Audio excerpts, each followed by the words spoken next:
Ladies and gentlemen, in this session over the next 2 hours, we will have the privilege of having 4 dignitaries sharing their knowledge and insights on a trending topic in real estate management and valuation, which is ESG as a crisis resolution framework. So now I would like to kickstart today's event by introducing the respected dignitaries joining us today. Our first panelist is Dr. Shanaka Herath, Senior Lecturer, School of Built Environment, University of Technology, Sydney, who is joining with us virtually from Sydney, Australia. Dr. Shanaka Herath is a Senior Lecturer and a researcher with expertise in housing economics, urban economics, and urban policy. He is also a visiting fellow at the Department of State Management and Valuation, University of Sri Jayewardenepura. His research explores social issues such as housing, affordability, urban disadvantages, and willingness to pay for urban amenities with the aim of creating a more just and equitable built environment. He is a qualitative researcher, is recognized for his use of spatial analysis, data sets, mapping, and economic models to deliver innovative projects for partners including Landcom, New South Wales Family and Community Services, and Housing New South Wales. His research has been published in leading built environment publications, including the Journal of Housing and the Built Environment, Cities, and Annals of Regional Science, among others. He holds a PhD in Urban and Real Estate Economics from Vienna University of Economics and Business in Austria. Among his many accolades, Dr. Shanaka has received the Peter Harrison Memorial Prize in 2017 and the Vice Chancellor's Postdoctoral Fellowship in 2015. So our next second panelist is Ms. Vatsala Vikramanayaka, Chartered Valuation Surveyor and Director at Pratap Chartered Valuation and Consultancy Private Limited. Being a Chartered Valuation Surveyor with over 10 years of experience in the field of valuation and real estate management, Vatsala Vikramanayaka currently serves as the Operational Director of Pratap Chartered Valuations and Consultancy Private Limited, which is a RICS regulated firm. Having expertise in carrying out valuations, she conducts valuations for different types of properties for different purposes, both in Sri Lanka and Maldives. She is an outstanding achiever in the field of real estate management and valuation, has won numerous gold medals for her academic excellence in the State Management Evaluation Special Degree. Additionally, she has contributed to the industry and academia by writing and publishing research publications in the field of valuation. She also holds a Master's of Business Administration from the Postgraduate Institute of Management, University of Sri Jayewardenepura. Furthermore, she contributes as a trainer and an industrial mentor for the undergraduates of State Management and Valuation Special Degree Program. She is further volunteering as a global ambassador for the Lionheart RICS, which is an independent charity for RICS professionals and their families. And she has also volunteered at Lions Club International and the Women's Chamber of Industry and Commerce, Sri Lanka. She is with us here physically at the conference venue. So I would like to invite Ms. Vatsala Vikramanayaka to the conference podium.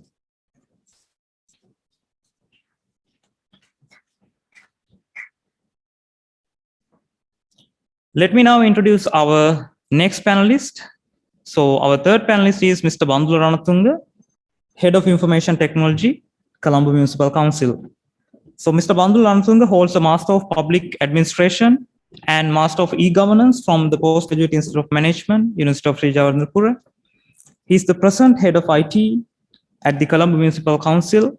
So prior to his current appointment, he was the Project Manager of Digital Solutions for the Election Commission project and a program specialist at the Information and Communication Technology Agency of Sri Lanka.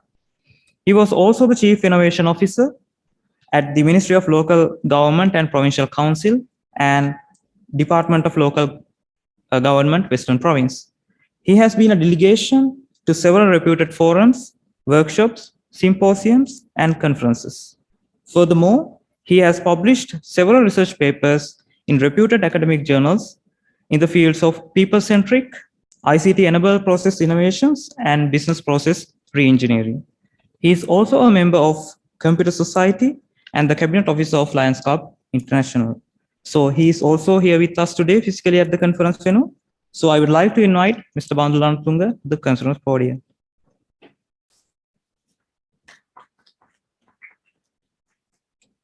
Moving on to our fourth panelist, Mr. Lucky Padma, CEO and Principal Agent of Bachelor Real Estate Private Limited, who is joining with us virtually from Adelaide, South of Australia.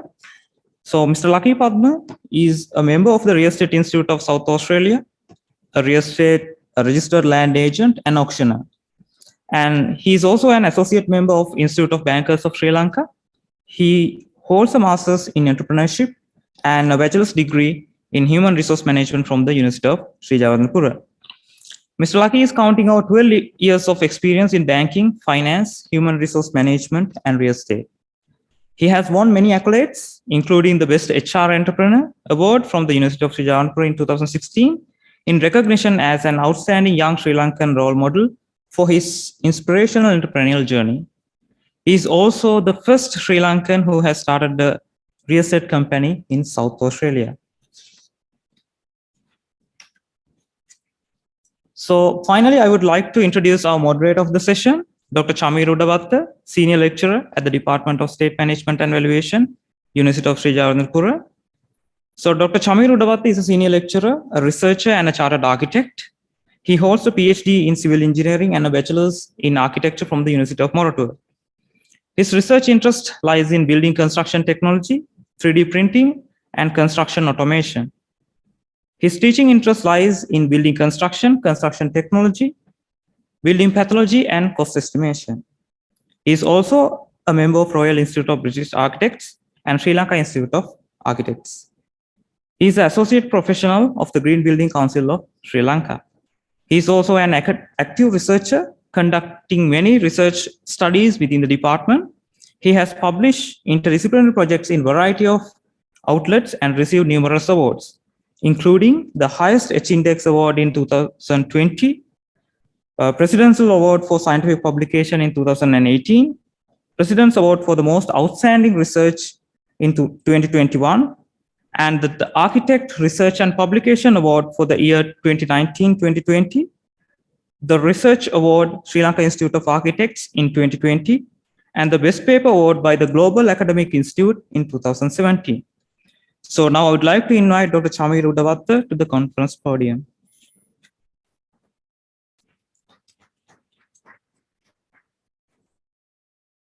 So before handing over the session, there are a few housekeeping announcements for our attendees who are joining us up from Zoom. So the Zoom host has already disabled your video and muted your audio to avoid any disturbances and distractions during the discussion. So after the main discussion, we will be having a Q&A session where you can raise your questions. And in the meantime, you could always forward your questions, comments, and suggestions through messages using the Zoom chat box. So without much further ado, now I would like to invite the moderator of the session, Dr. Chamir Udavatta, to proceed with the session. Over to you, Dr. Chamir.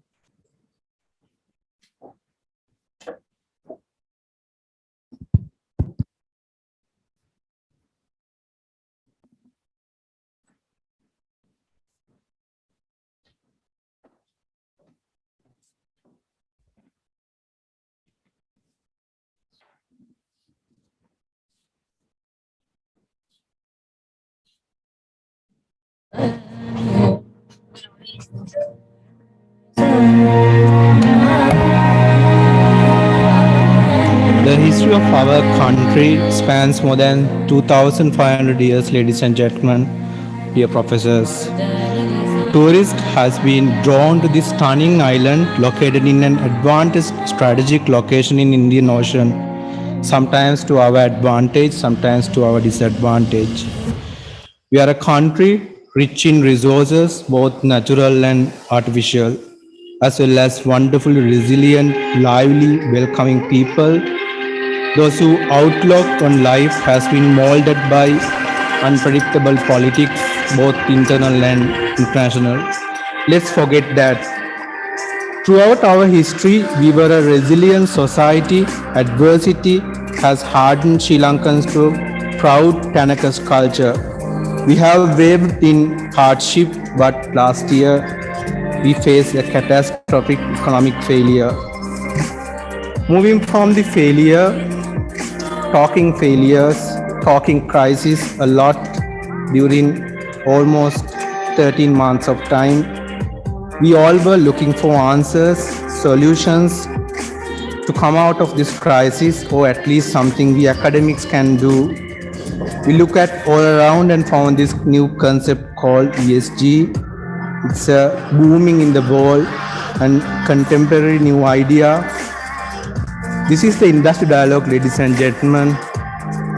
Instead of talking crisis, instead of crying on crisis, we wanted to share with you something that is more important, futuristic, sort of a crisis resolution framework for Sri Lankan real estate sector. This is not the time to cover all the smokes. This is the time to discuss it and find solutions. That's why we invited most of the senior academic as well as industry collaborators to try with this new idea to come out of this crisis. Dr. Shanaka, I would like to invite you to embrace with us from academic point of view how this ESG could be implemented in local context.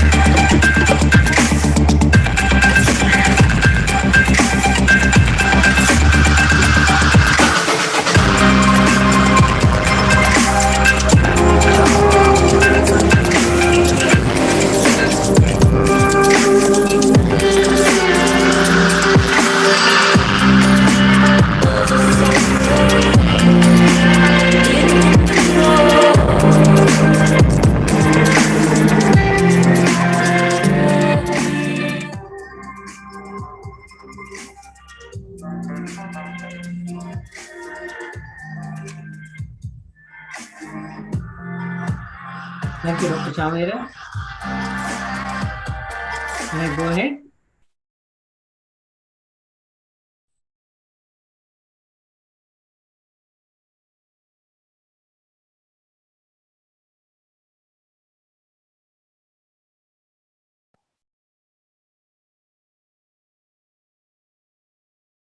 Thank you, Dr. Chamera. Hello, everyone. I will talk to the topic getting to know ESG, because what I want to do first is to give you a refresher on what do we mean by ESG, because yesterday we had a really comprehensive talk on ESG by our amazing Professor Sarah Wilkinson. By providing a refresher today, what I'm going to do is to set the scene so the industry speakers that follow can take it from there.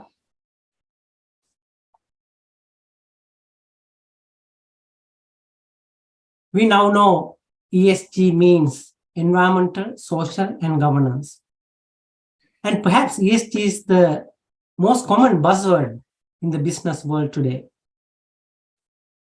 We often include a number of business practices that are green, ethical, and sustainable within this umbrella term ESG. This is a very brief history. And ESG was first mentioned in the 2006 United Nations Principles for Responsible Investment report. And what they discussed during that meeting in 2006 was the requirement that we need to incorporate in the financial evaluations of companies some additional information about their environmental activities and social and governance activities. And this effort was mainly focused on further developing sustainable investments, because global issues such as climate change were prominent. And then, therefore, the UN and other leaders in the world wanted to promote sustainable investments.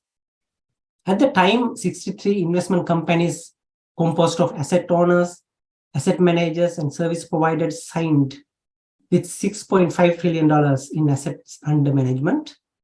But already by 2019, there were about 2,400 signatories, representing over $80 trillion in assets.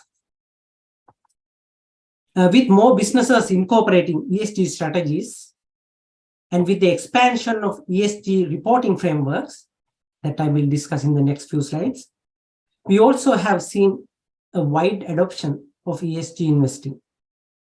So ESG is soon becoming the norm, not the exception. Now I would like to discuss ESG in a bit more detail. I call this the ESG ecosystem because when we talk about ESG, some may refer to the ESG strategy that firms use, companies use, and some others may refer to the ESG reporting that companies do, reporting on their environmental, social, and governance activities. And some may refer to the ESG investing activities. So we will unpack these terms in the next little while. First, ESG strategy. So ESG strategy is a systematic approach to identify, assess, and integrate the environmental, social, and governance impacts of a business on society as well as environment.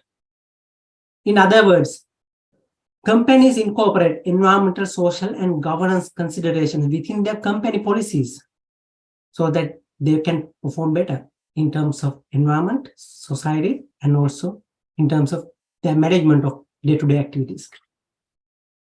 When we say environmental, this is about how companies treat the planet, how companies respond to climate change, how companies manage water and waste. Do they use recycling? Do they recycle waste? Do they recycle water? And also, this is about how companies conserve energy and also how companies reduce carbon emissions. And then under social, we look at how companies treat people, their employees and their consumers, etc. And also, we look at how companies deliver value for their community. This may include company policy around labor. Are there better working conditions for their workers? And human rights, suppliers and partners. Or it may also mean a company's commitment to diversity and inclusion.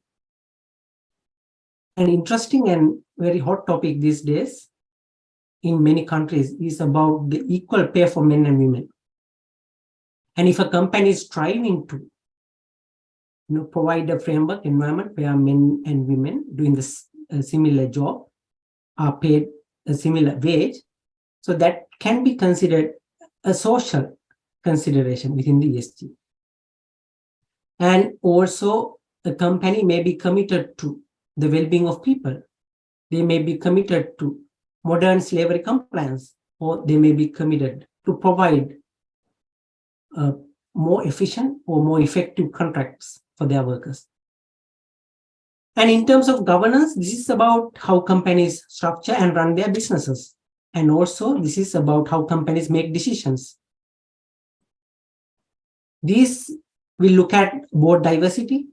Do we have members from different sectors in the community represented within our executive boards? This may include political contributions. Again, it's a hot topic, at least in Australia. Some politicians, they lost their job because of some controversial political contributions to specific companies. And bribery and corruption is an important consideration within economies in the subcontinent. You've seen bribery and corruption within organizations, within companies.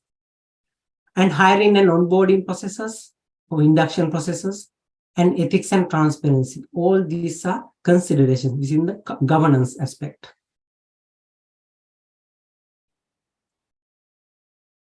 Right, so we talked about the ESG strategy that firms or businesses use. Let's say a business does a lot of good things in environment, social, and governance sense, but how do the stakeholders know that they are doing these good things? That is through ESG reporting. Right? So to define ESG reporting, it is the disclosure of environmental, social, and corporate governance data.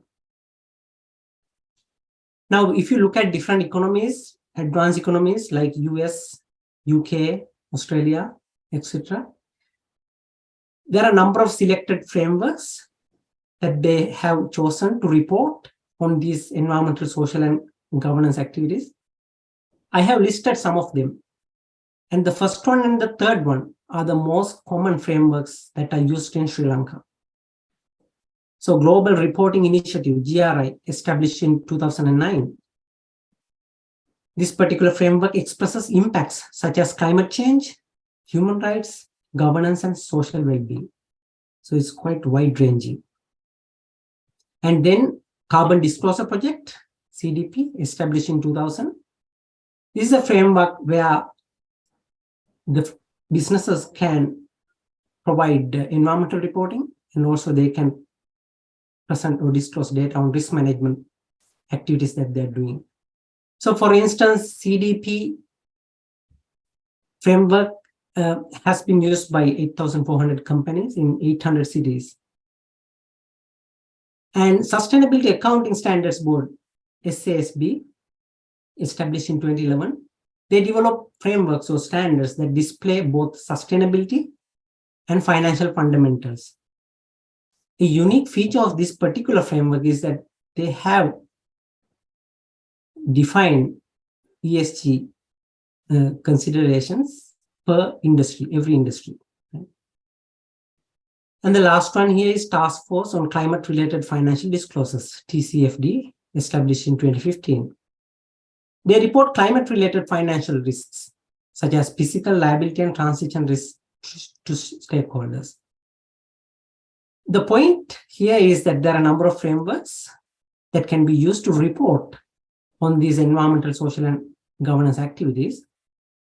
But at the same time, we should note here that there are a wide range of different frameworks, so that make it a bit inconsistent if you want to compare different companies and their activities. So that is a challenge for us going forward. I will come back to that later as well. So the third area is ESG investing. Now I go back to ESG strategy that we discussed that firms use, and then ESG reporting that firms use to report on those ESG activities, and now ESG investing. So let's assume companies have ESG strategies in place and they report data about these activities, and then investors will know about these activities, and then they can invest in those businesses that engage in ESG activities.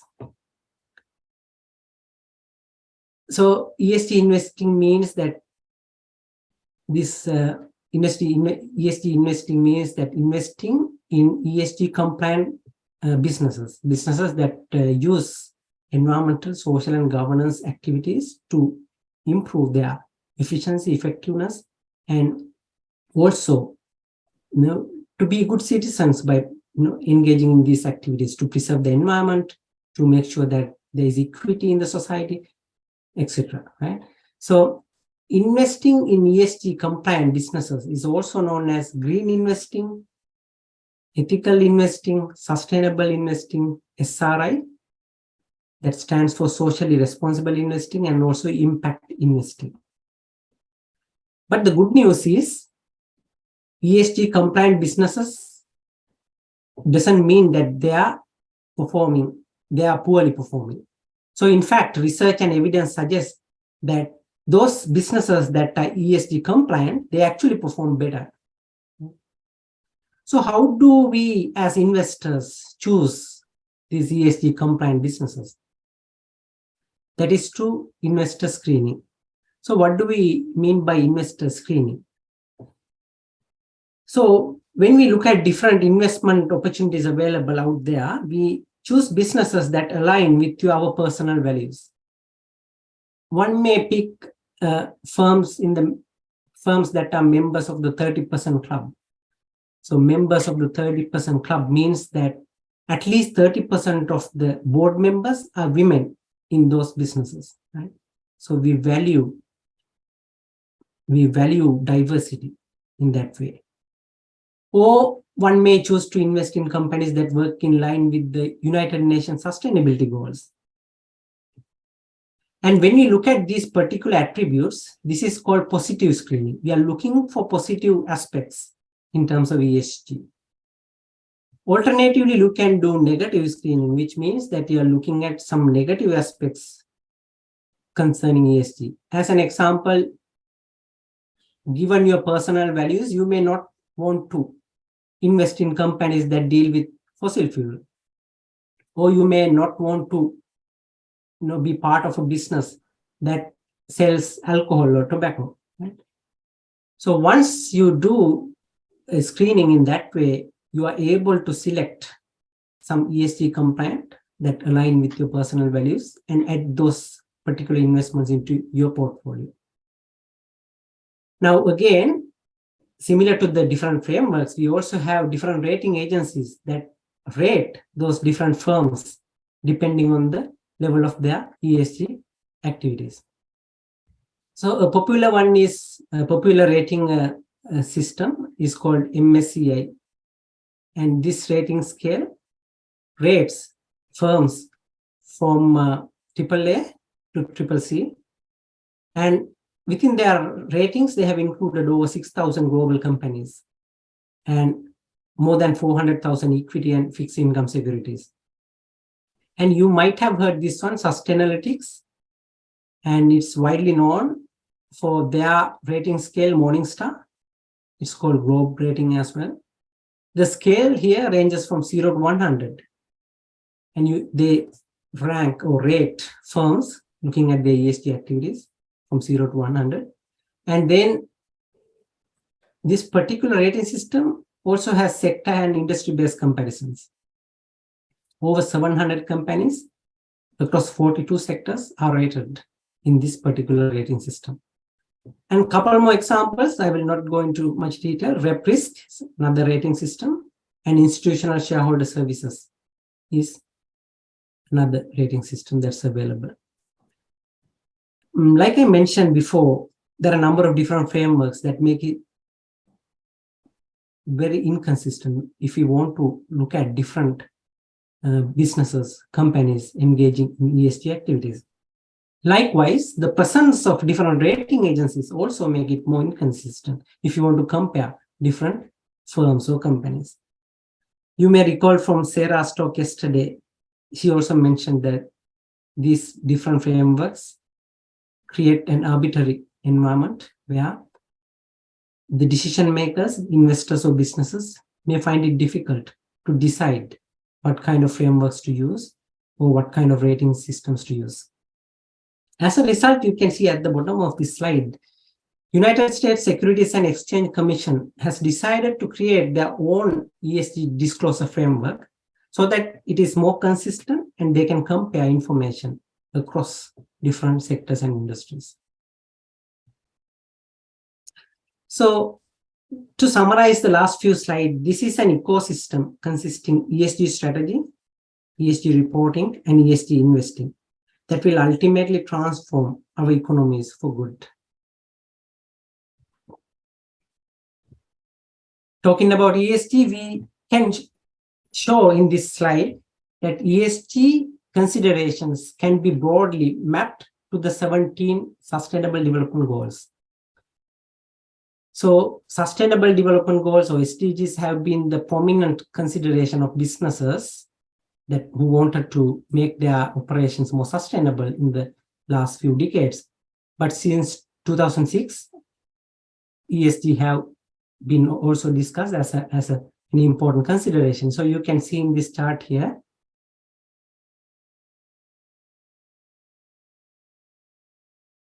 environment, social and governance, different aspects of ESG, green, orange, and blue.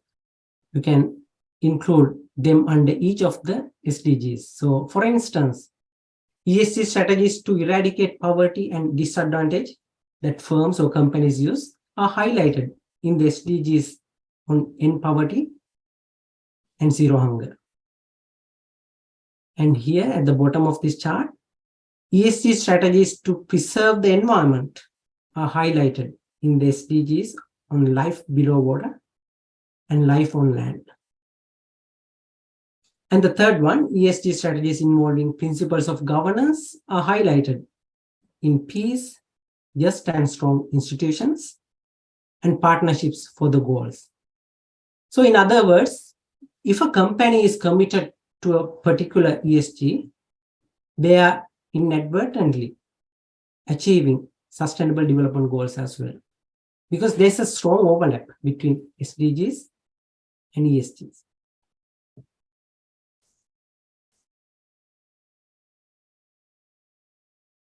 A brief note about Sri Lanka's progress in ESG. And Sri Lanka has actually done really well in the environmental aspect. Sri Lanka has a low carbon footprint. It was less than 0.05% of global cumulative contribution. In other words, it's less than 1 ton per capita last year. So that means Sri Lanka has actually done really well in the environmental aspect.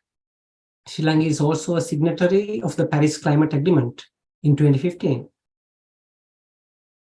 However, I would say Sri Lanka has room for improvement in social and governance areas. We'll talk about that, especially during the Q&A session.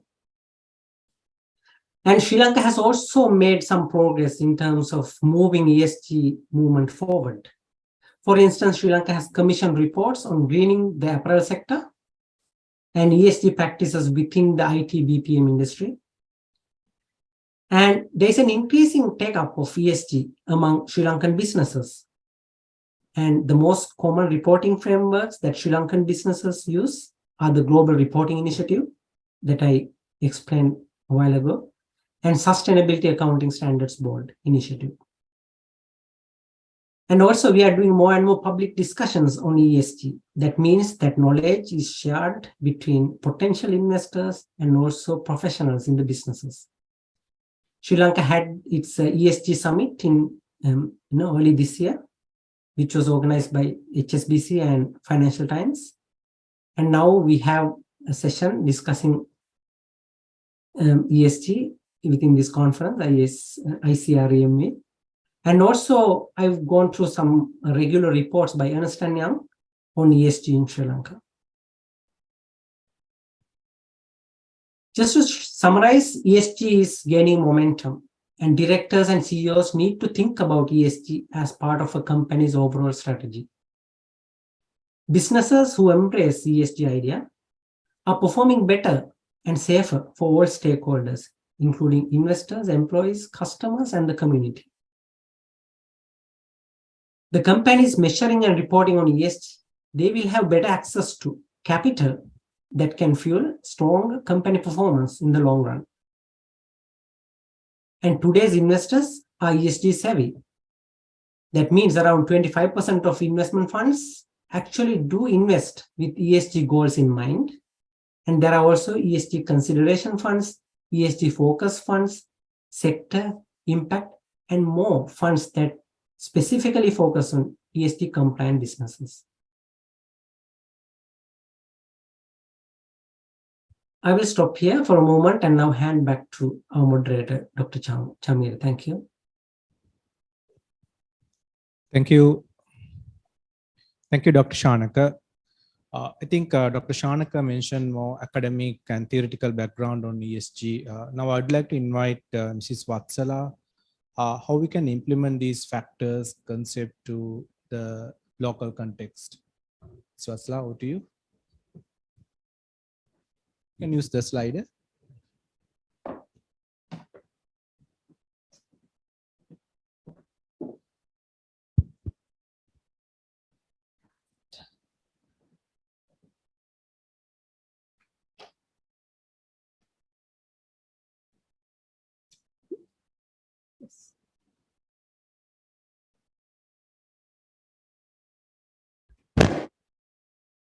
Thank you, Dr. Shamira.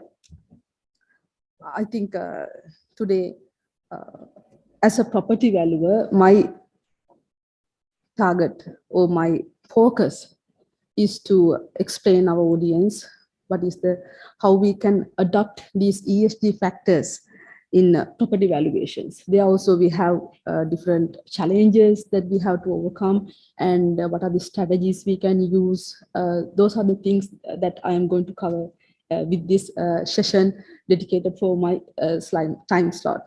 Right, let's move to this, the second slide as the start of this presentation. Right, the theme is ESG and real estate, right? So I think the most of the audience in this conference relating to the real estate professionals. So I don't think that I don't want to explain what real estate is.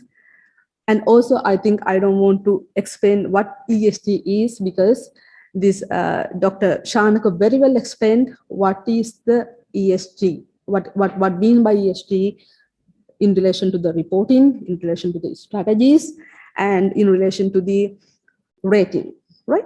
So then my target here is to look at these ESG factors from the angle or from the perspective of this, the property valuer, right? Right. Just to have a small idea to relate this property valuer and the real estate, I will bring this small note on real estate. What is real estate? We all know real estate is land and anything permanently attached to the land. That means we can simply take it as improvements to the land or the built environment. Right. Now, what is the problem here? Yes, there's a problem. You can see here, why do we consider real estate, the ESG for real estate? Just one example, you can see according to the 2020 Global Status Report for Buildings and Construction, it mentions very clearly CO2 emission from the building sector are the highest ever recorded in 2019.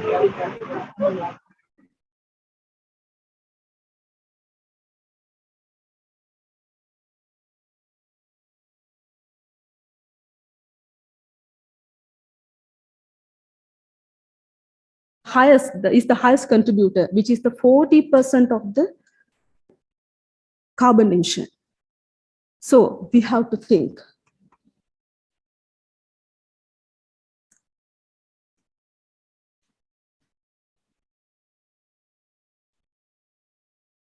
Right.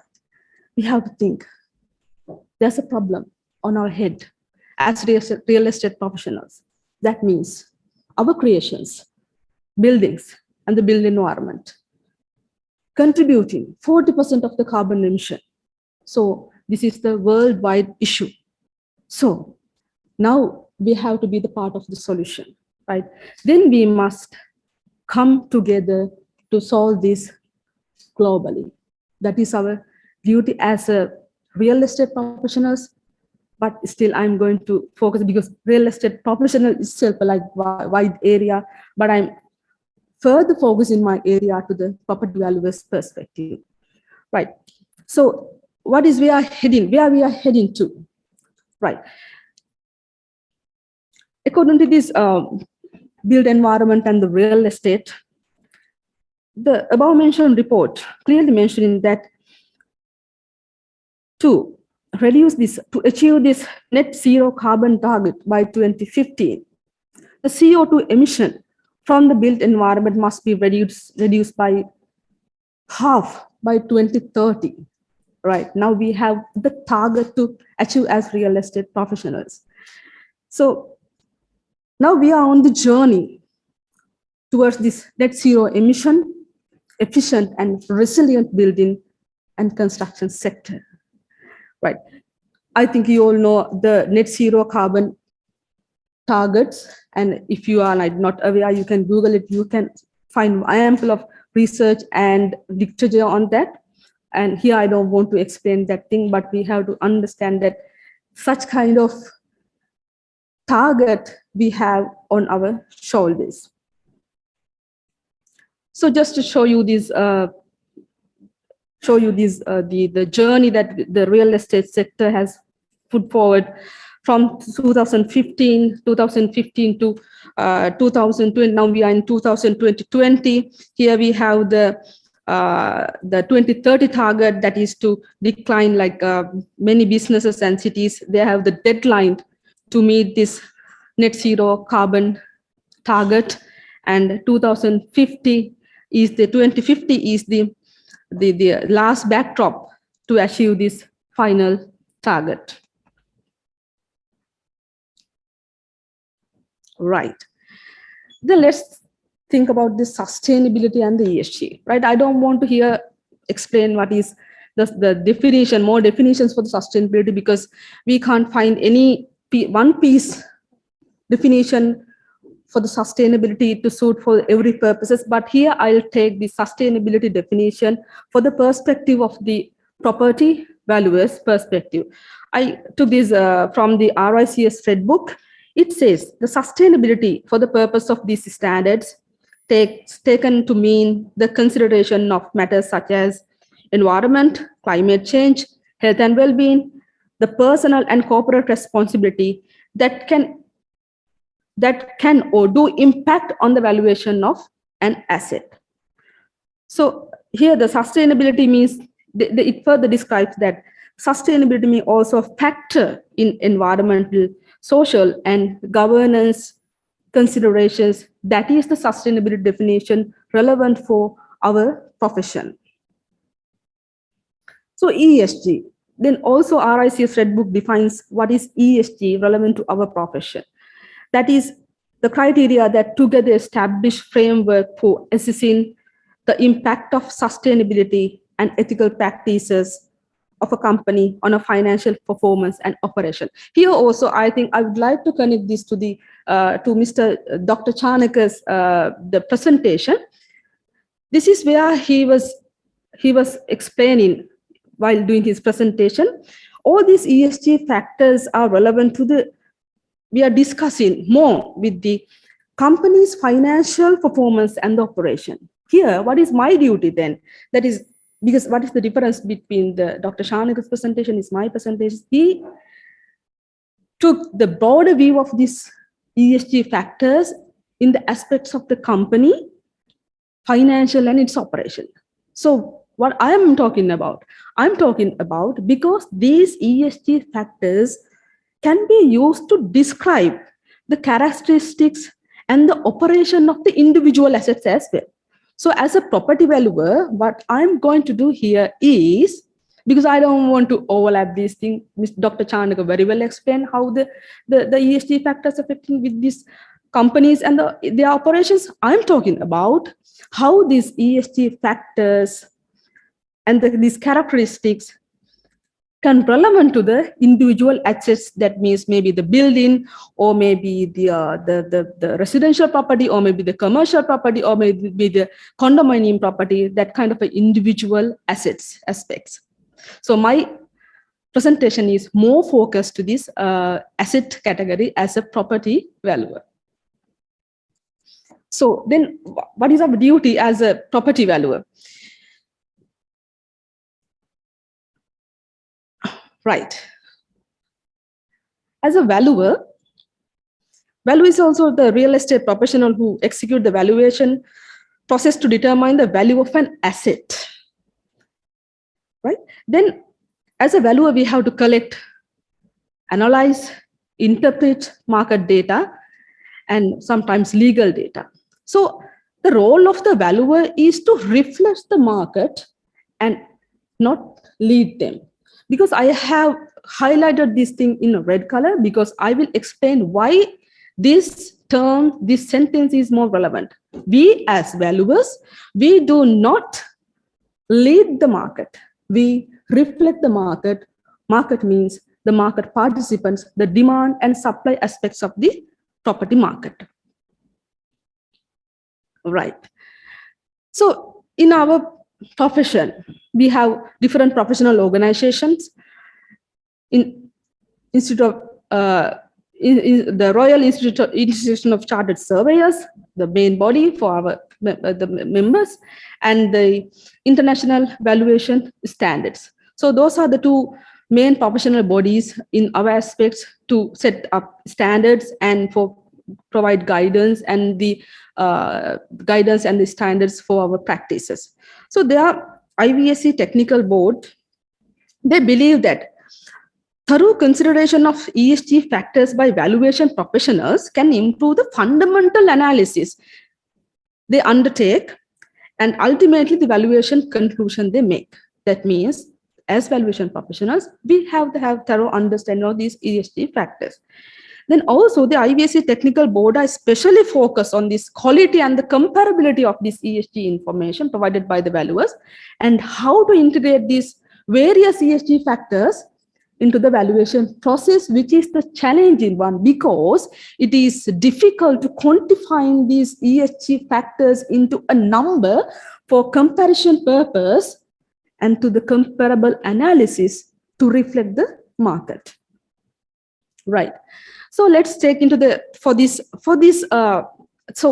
for our professional bodies is a challenging and it's exploring, and they are also working hard towards to establish this to find out how we can set up the framework to accommodate these ESG factors into the valuation profession. So they have set up the working group to work into these ESG factors.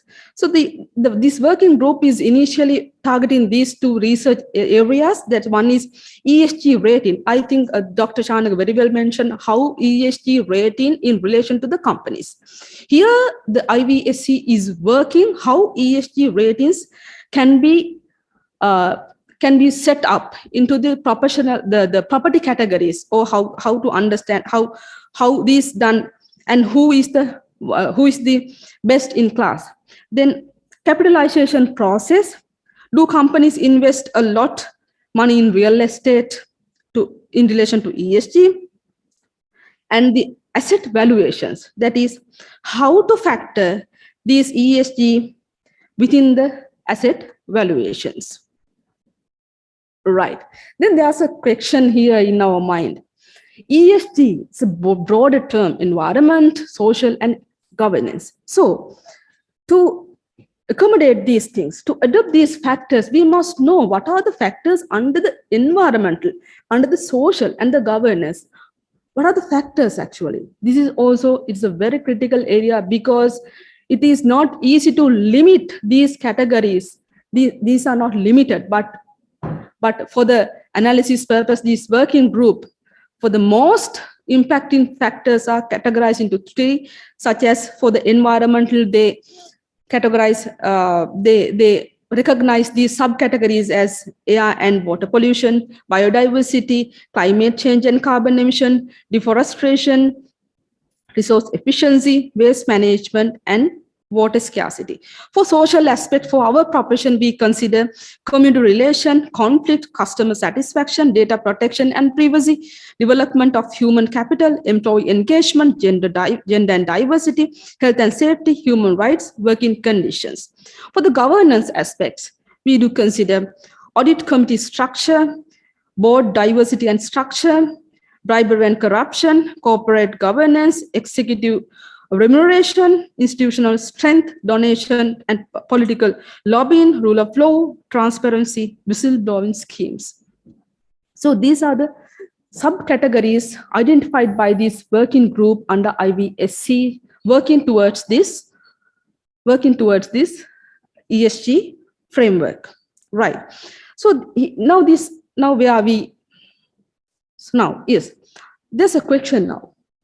As a professionals, as a valuers, where the current practice stands at this moment, are we incorporating these things to the maximum level?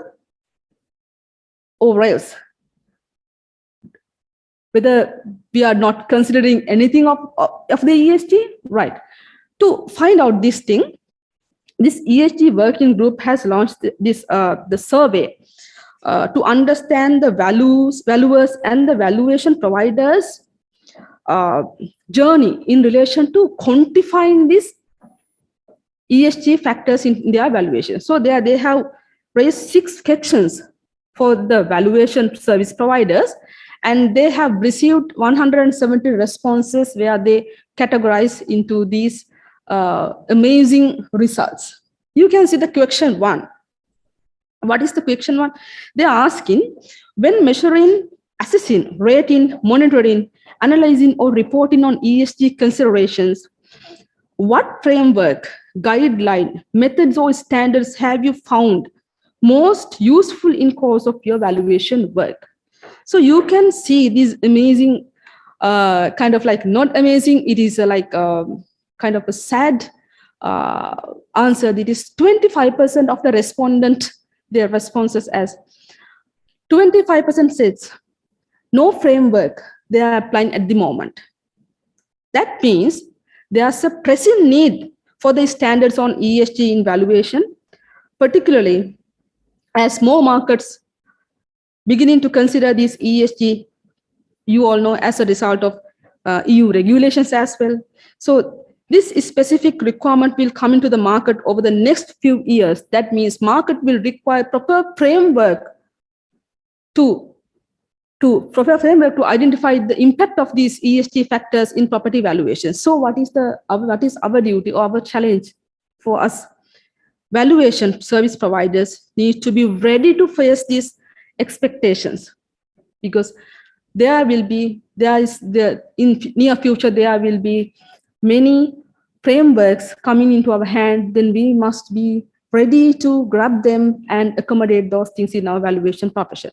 The second question is, to what extent are you currently considering ESG factors within your valuation reports? 82%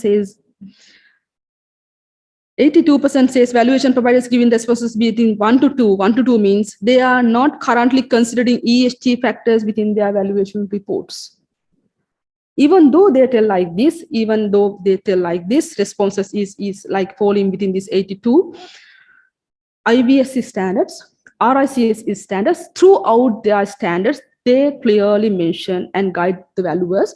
They need to collect the data, analyze the data in relation to the sustainability factors that relevant to the property. However, 82% say they don't use any ESG factors in their valuation. So what we have to do is we need more explicit requirement within the IVS or the valuation framework standards in considering valuation, ESG in our valuation profession.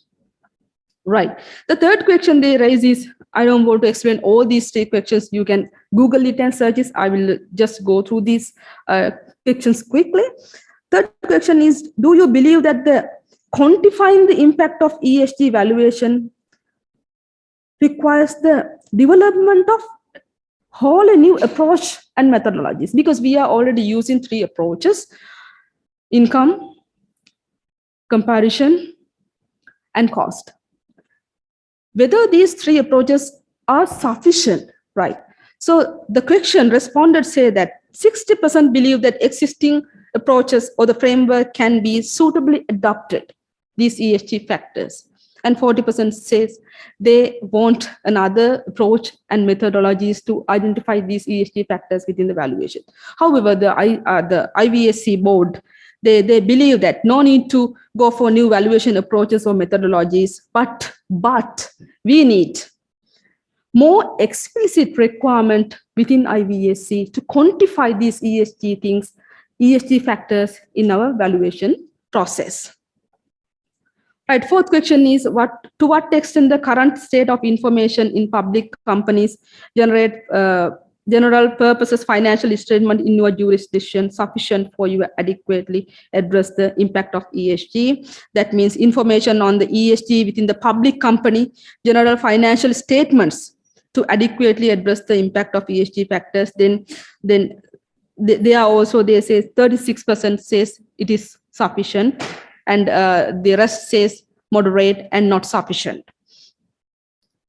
Okay, let's go to the 5th question. What are the sources that as valuers we can collect relevant information for the ESG factors?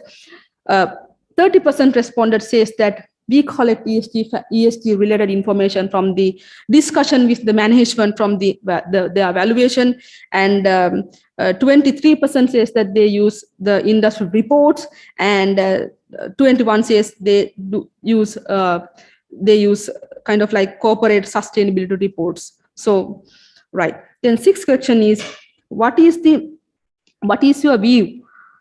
Yes, the sixth question is more relevant to the professional body's duty in relation to the establishment of framework to assess the property valuation and identify the ESG factors to this property valuation. They say the professional body has their responsibility to establish the proper framework that can compare, that plays the consistency in the valuation process, right? Then let's go to the other factor. The other question is, we are talking about three factors, E, S, and G. So for our profession, what is the most suitable one, E, O, S, or G? Right. So that is a question, right? I think as per the perspective paper, IVSC ESG survey results, 38% they said that they more consider only the E factor. The S and G is still silent. Sometimes they give their opinion that this E factor can be measured easily with several ratings and other things, but this S and G factor, it is very difficult to measure. So the property sector is more concerned into the E factor. So we also have, like in our practice also, we can consider the E factor, but it is very difficult us to quantify and qualify and even identify the factors relevant to the S and G. Right. ESG and real estate valuation. Right. I mentioned earlier as the red wordings, the role of the valuer is to reflect the market, not to lead them. Right. I think so. We have three questions to answer. What are the ESG factors that can be identified and objectively quantified? How to identify and quantify ESG factors within our practical terms, and how to reflect the identified ESG factors in our valuation. So, right, okay. Then there's a question. Is it a real thing that ESG and real estate valuation, right? Right. Do ESG factors really impact on real estate market? We are talking ESG factors and real estate market. Yes. The simple answer is yes. Then I will show you a couple of examples in relation to the several research carried out by several research agencies, professional institutions, and property industry companies. So PwC, they have carried out internal analysis including 2,000 companies. They say across all the sectors, all is equal. Companies with better ESG rating receives higher valuation than the companies with average ESG rating. So they are quantifying the factors as well. The discounts were found up to minus 10% for the companies with a comparatively poor ESG rating relative to the company with the average ESG rating. That means we can prove that if the companies are in compliance with the higher rating with ESG, they have the higher value, right? Let's move to the second example. The RICS sustainability report published in Q2 2021. They said that globally, around half respondents believe that these green buildings achieve rent and a price premium over comparable to non-green or non-sustainable buildings. So half of the respondents believe that they can gain more rent with the sustainable buildings. So more than 1/3 believe that the rent price premium stand up to 10 to 15% than the low sustainable buildings. So we can conclude that there's a direct impact on the ESG factors and the valuation. So we have we have three approaches, because I don't want to explain these three approaches because I know most of the participants or the audience in our the conference is valuers maybe. So they are well aware about this cost approach, sales comparison approach, and income approach. So I will look into the how we can accommodate these ESG factors to this cost approach, and what will be the most suitable method as explained by the International Valuation Standard Council. Right. Let's go to this cost approach. The cost approach means, we all know, we consider here the value of the land and depreciate the replacement cost of the building. Right here, we have to consider the cost of construction of the building and accumulated depreciation. So yes, we know that cost is not equal to the value, but still sometimes we have to use this cost approach to value the buildings or the properties. So here, what are the factors that we have to consider in relation to the ESG when it comes to cost approach? We have to consider, valuer has to consider retrofitting costs to make the building more ESG compliant. So it is you can see this graph. It shows that the obsolescence means factors may be high for the buildings which is not compliance with the ESG. If the building is not in compliance with the ESG, the obsolescence is higher than the sustainable building. So valuers has to consider those aspects. And the conclusion, what is the conclusion is, however, this cost method would not be recommended as the main method or the main approach in quantifying these ESG considered in valuation, right? Then what will be the next option then? The next option is sales comparison approach. Yes. Then here also we have a couple of challenges. One is these ESG aspects is new to the market. The early stage of market recognition and adaptation ESG practice, so we don't have much comparables and data in relation to this ESG compliances and the values. The other thing is finding market comparable transaction reflecting full ESG adoption is a challenge. Third one is compare the level of ESG adoption among the comparables, also challenging. We know that the comparables are there. They shows that they pay higher rents for sustainable buildings. And the challenge, what is the challenge? To identify to what aspects market participants paid the premium. And if they paid the premium, what is the percentage? So these are the challenges that we have to face as property valuers in sales comparison approach. Right here, this is the very, very interesting the statement here is the role of the valuer is to value the value. The role of the valuer is to assess the value in light of the evidence normally obtained through the analysis of comparable transaction. We all know that we have to depend on the comparable transactions. And accordingly, we have to adjust the comparable transaction in relation to the different characteristics. Then we have to arrive at the value for this, the considering property. So while valuers should reflect the market, not to lead them, they should be aware of the sustainability factors, features, and the implication of these could have on property values in short, medium, and long term. The other statement is only where existing market evidence would support this, or where in valuers' judgment market participants would expressly reflect such matters in their bid, should sustainable factors characteristics directly influence the reports. That means we have to look carefully into the market whether these markets are sufficiently support or evidence that market participants reflect these ESG factors when they are doing their demand. So if that's so, only we can reflect these aspects in our valuations, right?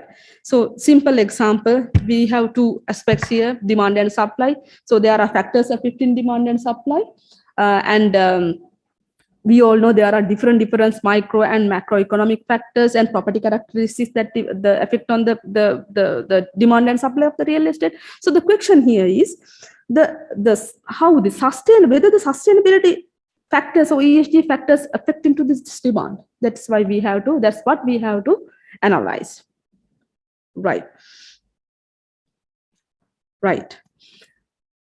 Right, let's go to the income approach. Right. In income approach, we have two analysis here. In an income approach, we do consideration of rental income, vacancies, operational expenses, and relationship between the net income and the price.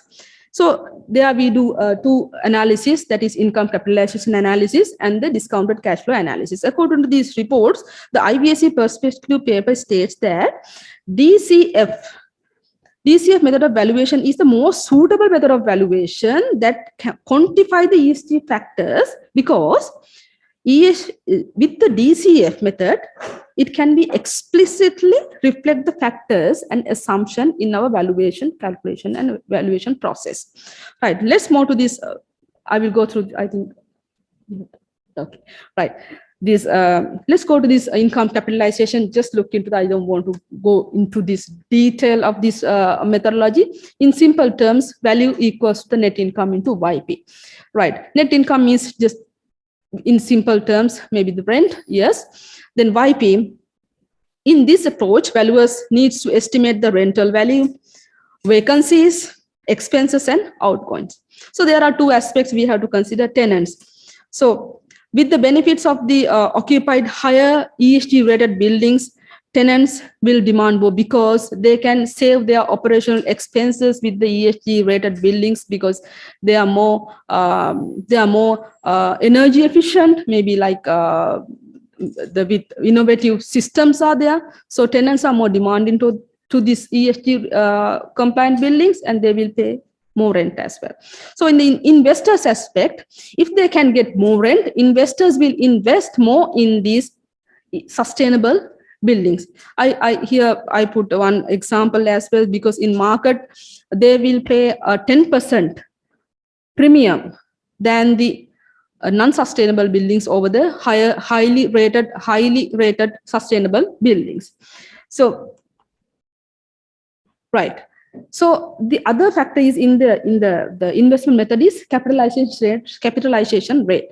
So what is this capitalization rate? This capitalization rate reflects the risk return profile of the underlying property, and number of numerous aspects must be taken into account. So we all know location, type of use, occupancy rates, year of construction, tenant mix, etc., including most of the probable bias. Right. So then what is the relationship between the ESG rated buildings or ESG rated buildings and the capitalization rate? When the property is highly rated with ESG factors, that means that property has the higher demand in the market. That means they can gain the more rent. That means their cash flow or the future income generation is low riskier. So in that aspect, having the lower risk generation of income streams, thorough and higher market rent, and greater occupancy rates, as well as higher occupancy from the potential resale, because any investor would like to pay more for high ESG rated buildings than the low ESG rated buildings. So in that aspect, the influence of the ESG on capitalization rate has a very significant role. So as valuers, we must know that what is this building and how these ESG factors they accommodated into their buildings, and what is the risk, and accordingly we can accommodate the capitalization rate. We can do the adjustments to the capitalization rates among other risk factors as well. So let's move to the important aspects of the ESG on buildings. Why ESG impacts on buildings? One is it is energy consumption. Higher the ESG rating, lower the operating cost, higher attractiveness of the building, and improve the net cash flow of the owners. So, and the ESG high ESG rated buildings are more resilient. That means successful implementation of ESG makes the building more resilient. That means if the building is more resilient, that provides the confidence to the market or the investors on their cash flow, because resilient building again has the more demand and they are sustainable, and they may not experience longer voids, and their cash flow is very much stable. So those are the impacts of these ESG factors and the cash flow. So let's move to this, the other one, DCF analysis. I don't want to explain the DCF analysis and the process. I will look into this small, the key components or the inputs to the DCF analysis. First one is income.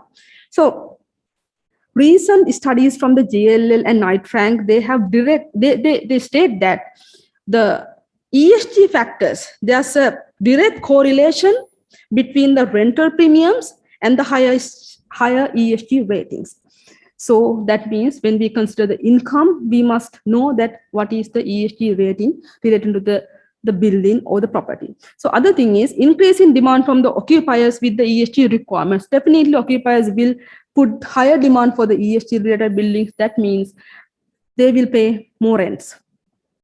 So the valuers need to have the keen understanding of the market of the real estate and understand the extent to which the ESG plays into building selection criteria used by the occupiers.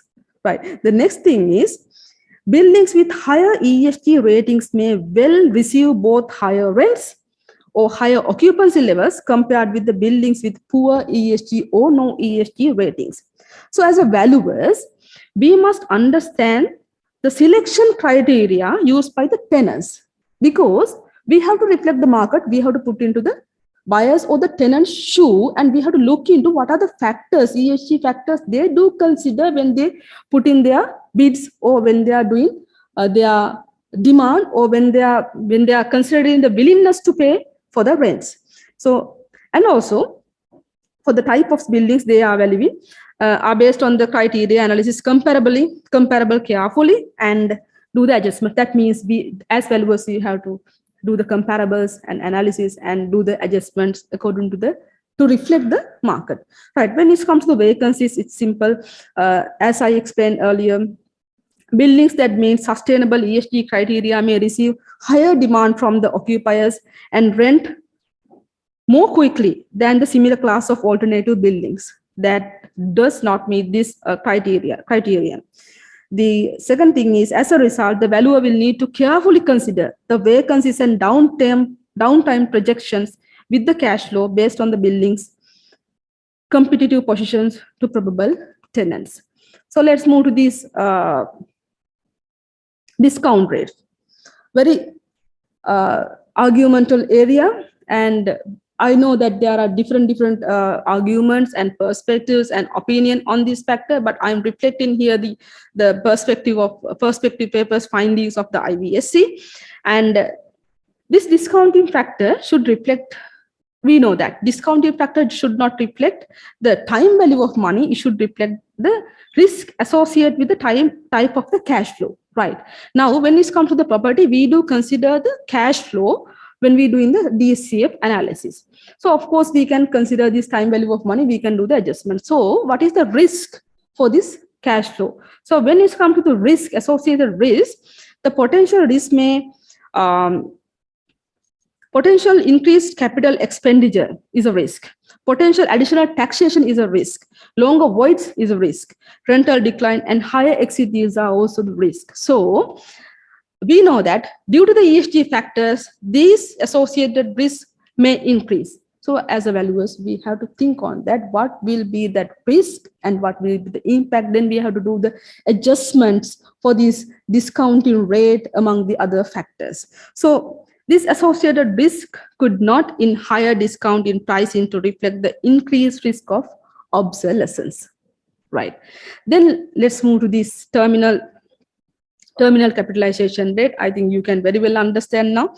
Given the increased importance of the ESG, less sustainable buildings may have higher terminal capitalization rate that results lower forecasted residual value. That means if the building is not ESG compliant, that is directly impact to the terminal value of the building.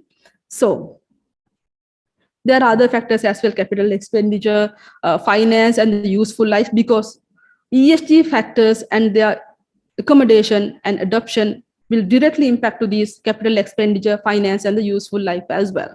Right. Then the final stage. As a valuer, as valuers, property valuers, what is our, I think there's a spelling error. What do valuers need to do?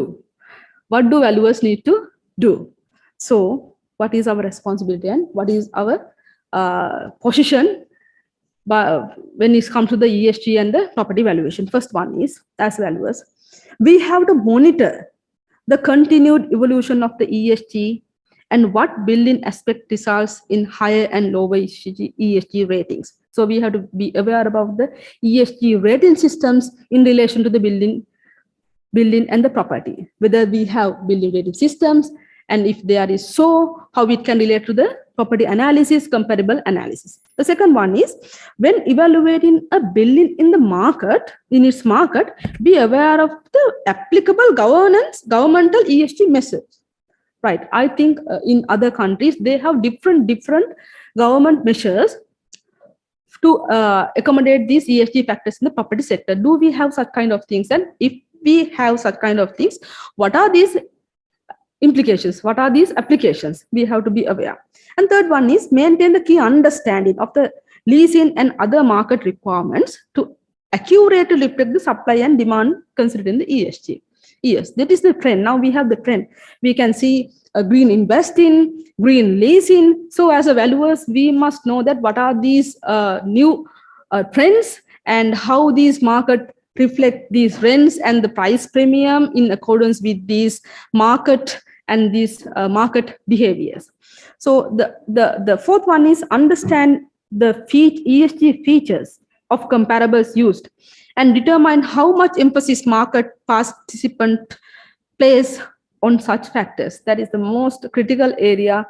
It is very difficult because that means we have to analyze the data to quantify what are the ESG factors and how the comparables can be adjusted according to these ESG factors to arrive at value. And the final one is, understand whether favorable financing is available for buildings with higher ESG rating. When we do valuation, particularly for investment purpose, investment valuation or birth, the finance cost is a matter, we all know. So when it comes to finance cost, we know that green financing, there are different schemes that promotes these finance, the green finance to the buildings. So we must know that what are these costs in relation to these green financing, and because that is directly impact to the DCF method as well when we doing this financial cost into our valuation methods. Right. So I think I tried my best to explain you what is the valuers perspective in this ESG and its application to the valuation process.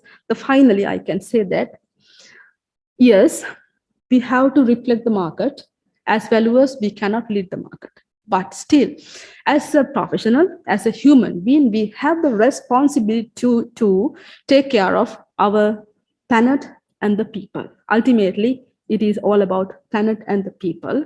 So as a professional, we have huge responsibility to work towards this sustainability. So it is our responsibility to be aware, to be educated, and improve our skills in relation to this ESG and do our part in the real estate industry to achieve these sustainable goals and to implement these ESG factors in the real estate landscape. Thank you very much. Thank you very much, Mrs. Vatsala. I think it's a very comprehensive speech, and you already loaded with a lot of questions from the audience. And you mentioned that there is a huge gap in our industry. We are not a data-driven system. And Dr. Shanak mentioned that the achievement of e-governance or governance. Mr. Bandula, could you please elaborate more on us how we can achieve this data-driven e-governance in our country, and what are the new implications that you are going to do?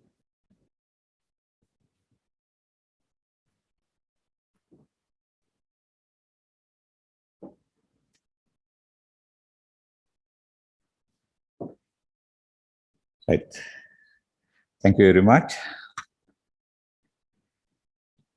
You have just listened to two very informative lectures on the theories as well as practices on ESG under the real estate management.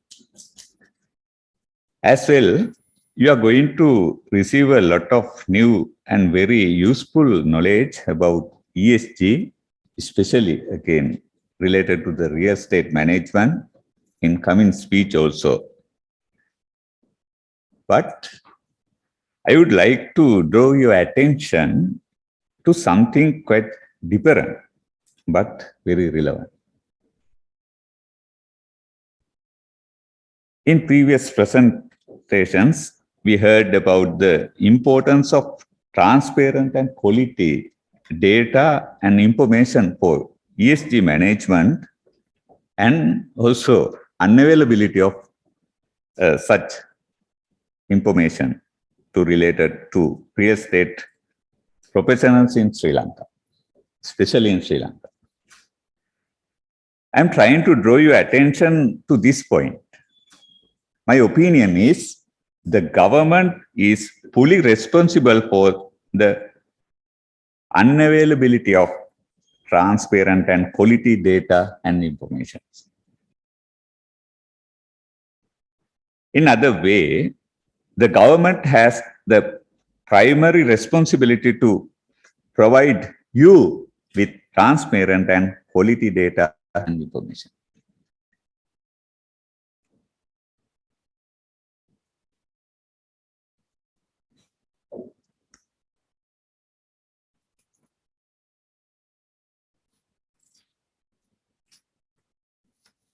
Something wrong with that device. I try to manage it. As I said, I am not trying to prove it by providing academic evidence, since all of you are better than me to find them by searching. Here, although in Sri Lanka, it has been given to various other authorities, real estate management belongs entirely to the sector of local government. Sri Lanka, there are a lot of authorities has created, especially after end of 1970s, such as UDA, Water Board, and other authorities, that real estate management transferred to those authorities from local authorities. I will serve the time by keep you to opportunity to search and find information that can be found by searching. I, who has 22 years of public service experience in local government, especially e-governance in local government, I am ready to share with you something that I feel and I believe. Those are not academic facts. Those are the things I feel and I believe. The vast majority of you with an academic background, excuse me for presenting facts without citations. The first point that I feel and I believe is custodian of real estate management is the local government. What is the local government? It is doorstep government, the nearest government authority to the people. The ultimate responsibility of local government is protection and promotion of comfort, convenience, and well-being of the citizen. Comfort, convenience, and well-being, otherwise welfare of the citizen. How do local government get the financial resources? They need to protect and promote comfort, convenience, and well-being of the citizen. There are few. from the central government, but nothing from the provincial councils. It's come through the provincial council, but not from the provincial councils. Through taxes such as trade tax, duties such as stamp duties of document registration, commonly used as deed registrations, charges for some services provided by local authority, fines against some offences, generally known as court fines, income of investment, such as rental of buildings, interest of fixed deposits, etc. Finally, property tax, commonly used as assessment tax.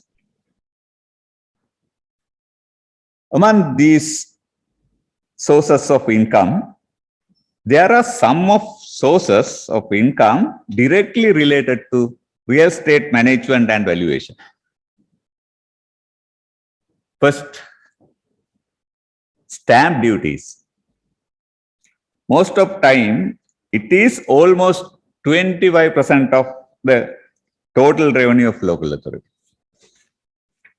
Although the local authority did not receive the estimated amount from the provincial council, a significant part of the budget revenue is represented by stamp duties.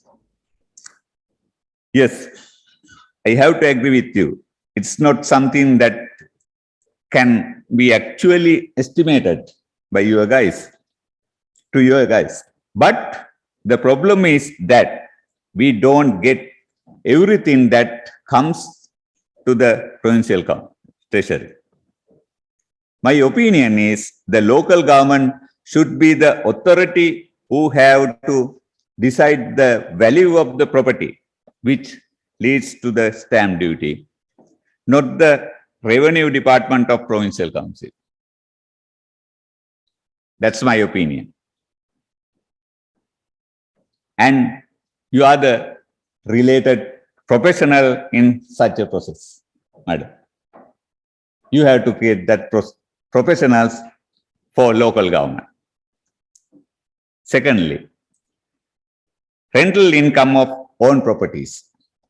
Yes, although this is not such a big part, but we are losing a lot of money because of when there is no correct valuation of the property's potential income.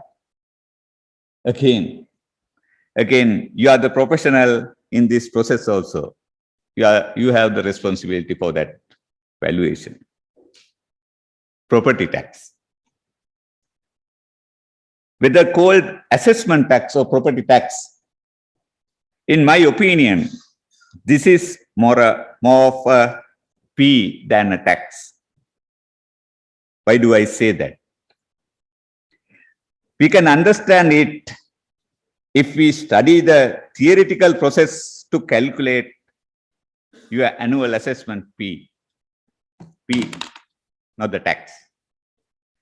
The step of preparing the annual budget of the local authority should be as follows. 1, identify the expected expenditure in the coming year. Secondly, among the sources of income, we have mentioned above, excluding the assessment tax income. Yes, excluding assessment tax, identifying the total of remaining income. If the expenditure is more than the total income, obviously it might be happen. It is happening. The assessment tax should be imposed to cover the deficit. Assessment tax imposed to cover the deficit. The tax rate is previous year should not be imposed or increased.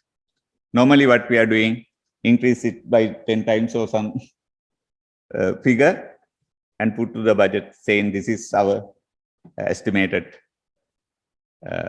assessment tax. Anyway, here what I want to convince you that you are the professional who has the most valuable role in this process also. Please. Okay.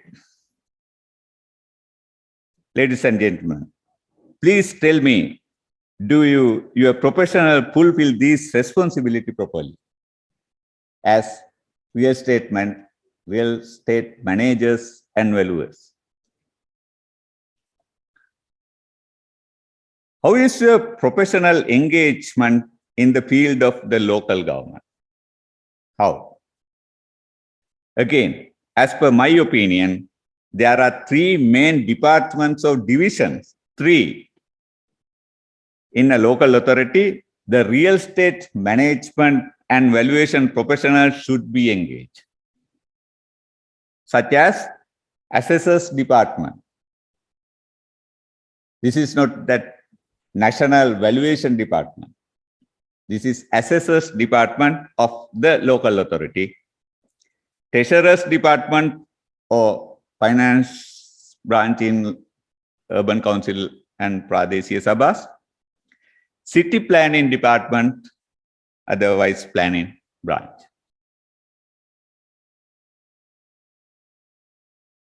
Madam, do you believe only Colombo Municipal Council has an assessors department out of 344 local authorities in Sri Lanka? Do you believe? Only Colombo Municipal Council has assessors department or a division or branch. Even Colombo Municipal Council, even the guardians of the country's capital city. We are the guardians of the capital city. Sometimes there might be conflict with Sri Jayewardenepura, but still we are serving as the biggest city of the country, does not have any real estate management and valuation professionals in the city planning division. Colombo Municipal Council has a city planning division, but there's no any real estate management profession.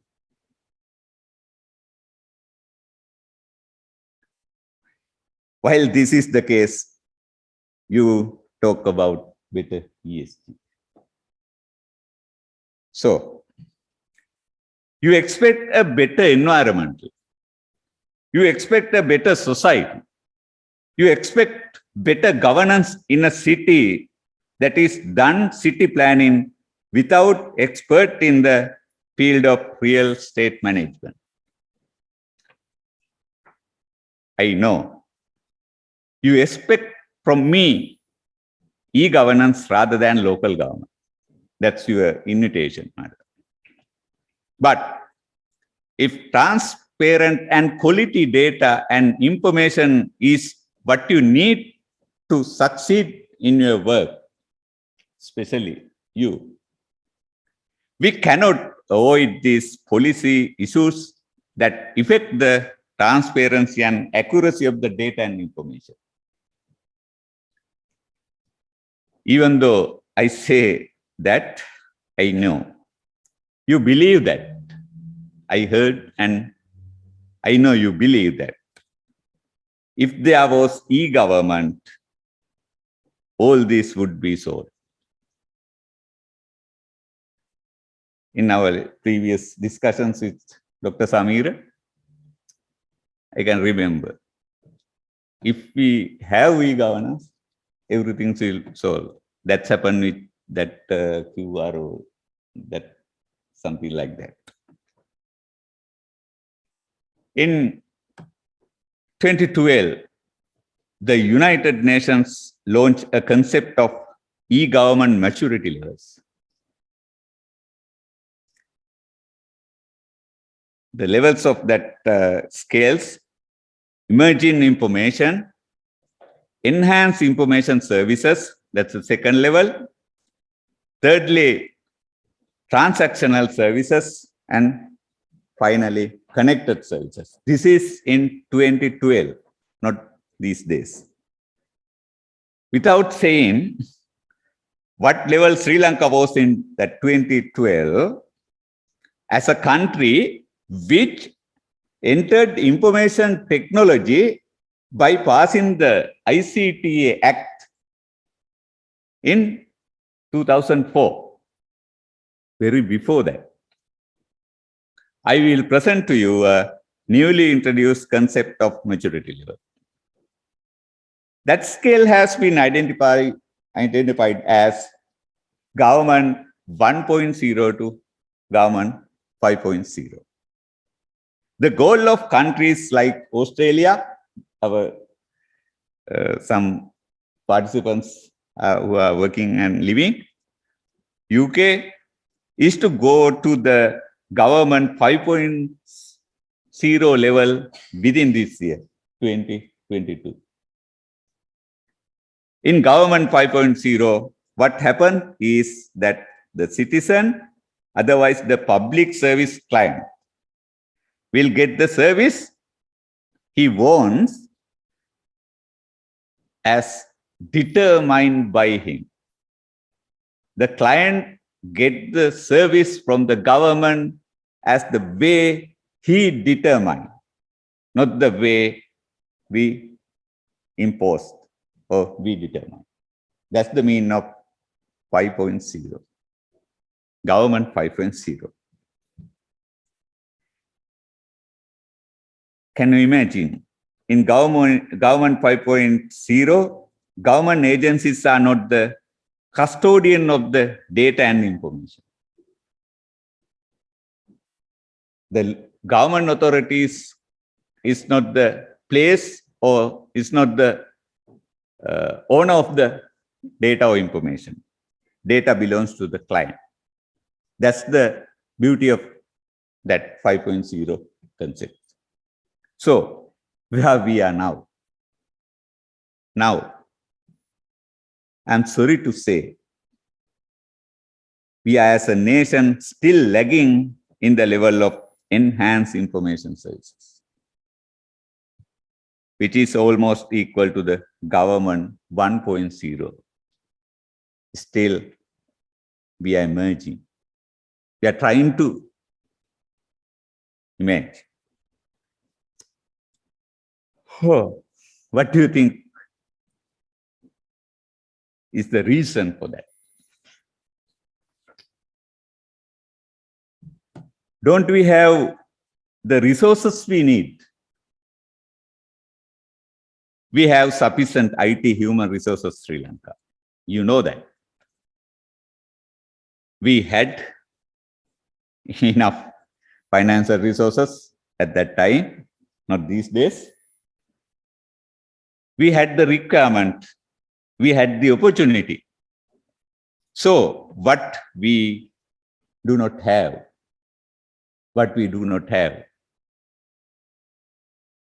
that's leadership. Leadership with a vision. We lack visionary leadership from the state leadership to the implementation officers level, such as us. E-government is only an enabler. ICT is just a tool. Even though there are tools and enablers, systems are developed. ICT or e-government is not implemented in the country. Still not. It requires correct vision and visionary leadership. You know, vehicle data has been with the government for decades.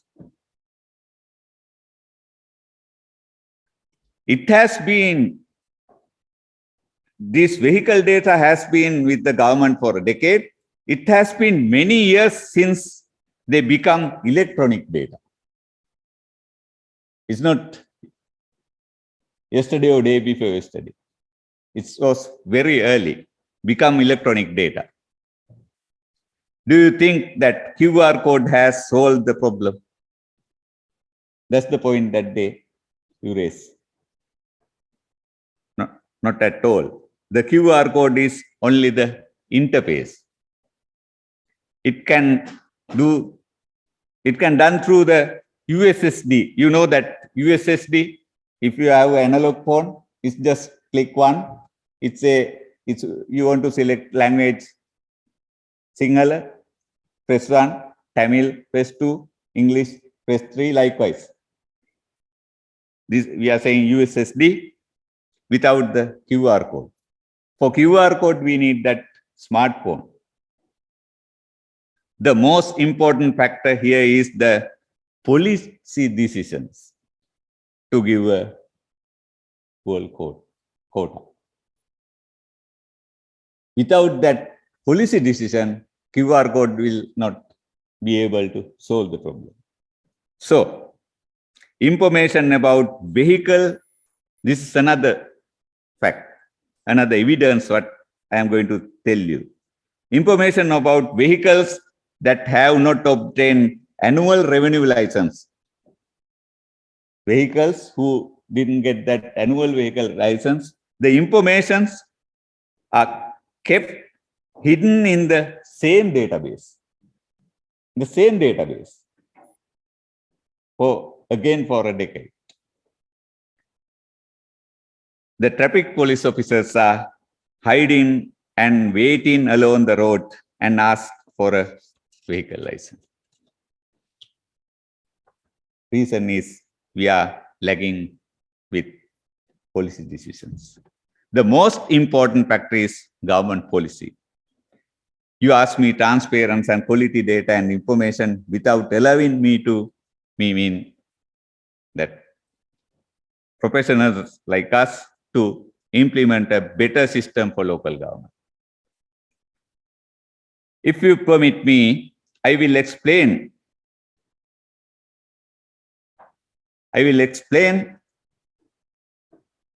what we tried to do in the local government sector since 2008.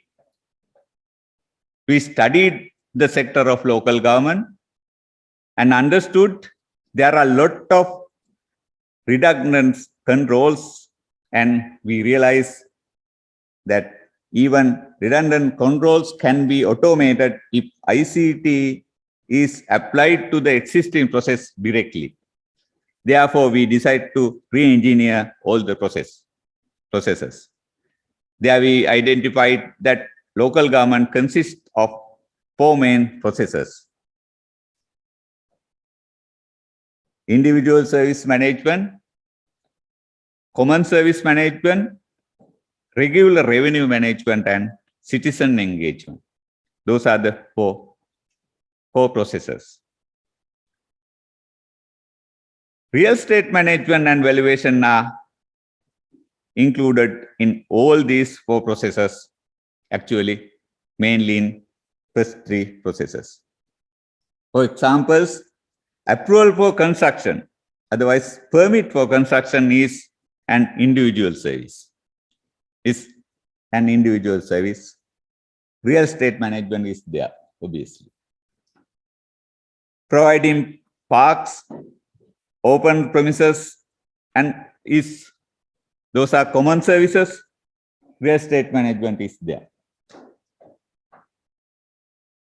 Assessment fee, you are saying assessment tax is a regular revenue. You are there. Real estate management and valuation is there. Based on the re-engineering processes, we started developing IT system for these 4 processes. But sorry to say, we could not be able to complete them.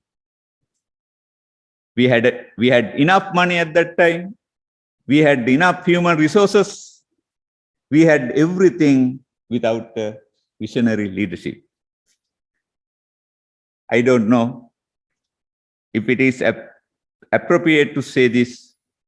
If it is not relevant, please forget it.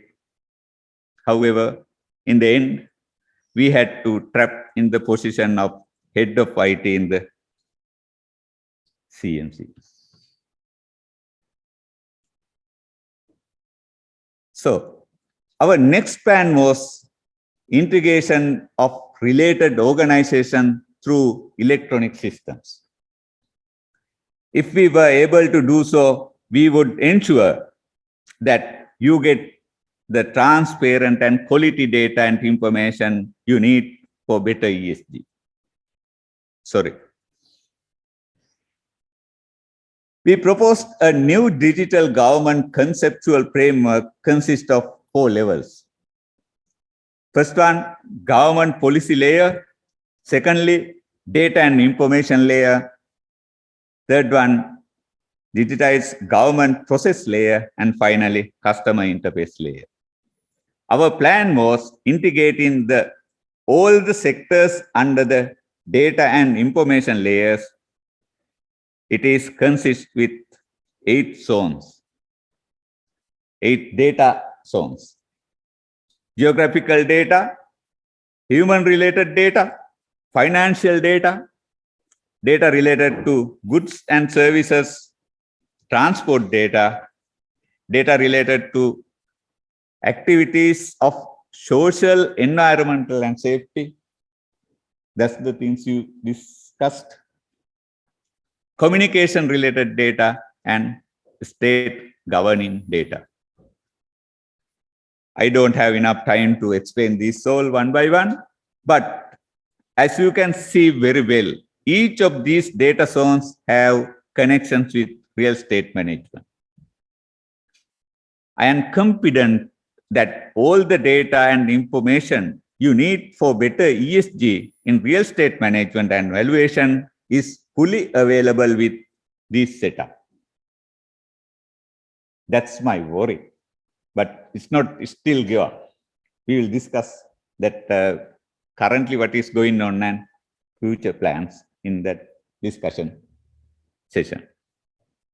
If we get that opportunity to move such a situation, I believe that real estate management in our country will grow up than this. Throughout my speech, I tried to repeat that the main reason for not having better ESG in our country is the lack of policy level, lack of right human resources in right place, not using right technology in right way. It is hoped that real estate management and valuation professionals, you will have the strength and courage to struggle to correct this mistake. I am requesting you, please do Aragale for that. Thank you very much.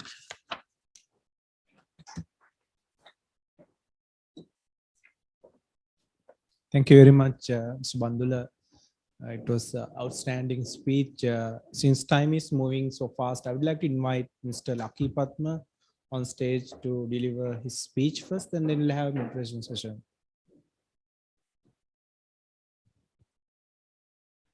Mr. Lucky, are you with us?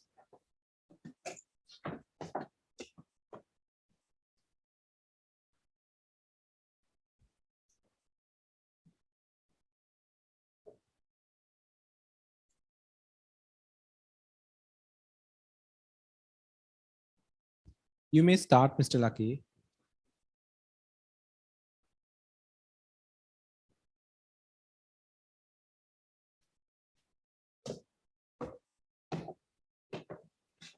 Can you hear me? Yes, we can hear you. Yeah. Good evening, everyone. Here is a little late now in around 10:15 the night time.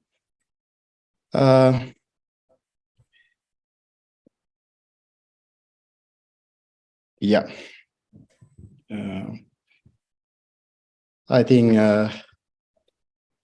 yeah, everyone is talking in the lot of things in the industry, and the valuation perspectives and the government perspective and theoretical and such a good vast knowledge. In the my part is I'm the practice in real estate industry as Australian.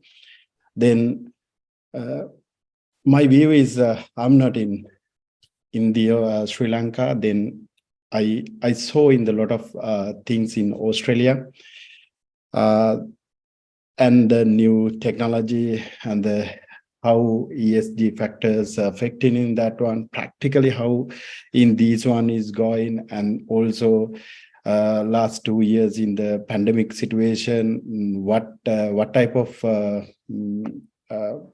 activities government and the other bodies are getting to the sort it out the pandemic.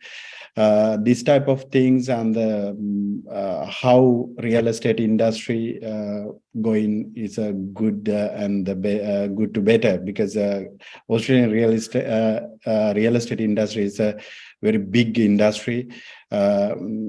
It's include several areas, and then that's why we want to talk with little things, and the time frame is very little, but yeah, I try to give some examples and everything, then can you catch, and then everything as you can.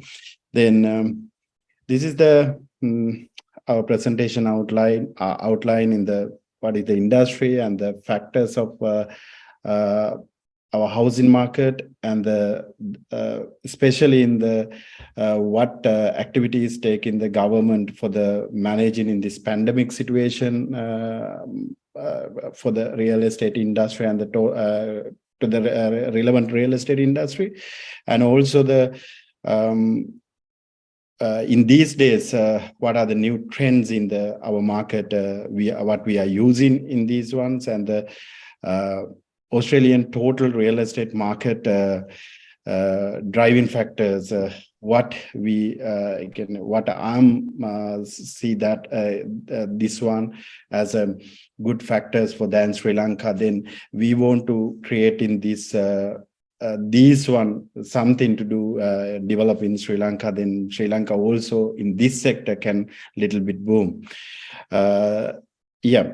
Then this is the normally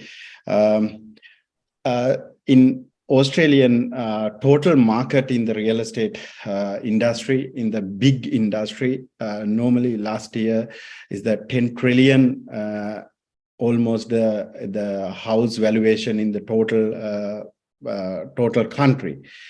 This is the big amount in this market. That's why Australian total government and every people and every person's looking in this market. This is a very booming market in the marketing aspect, because I'm the real estate agent and I'm the owner in this company. Then I know invested what type of figures are looking for, and the buyers what type of things looking for, like that way. Then other thing is this market is very big for the government sector also, because total Australian GDP is a 1/3 of in this type of capacity generating through the real estate. Because I think because we in Sri Lanka we haven't any I think earlier presentation is telling in some lack of resources, some lack of calculation, some lack of activities not doing in Sri Lanka. But here is a very formal activities and the infrastructure for this industry. They did, and they in the total industry has in this type of things. That's why they earn a lot of revenue, right? Then government push every time and every minute in the market is going on normally.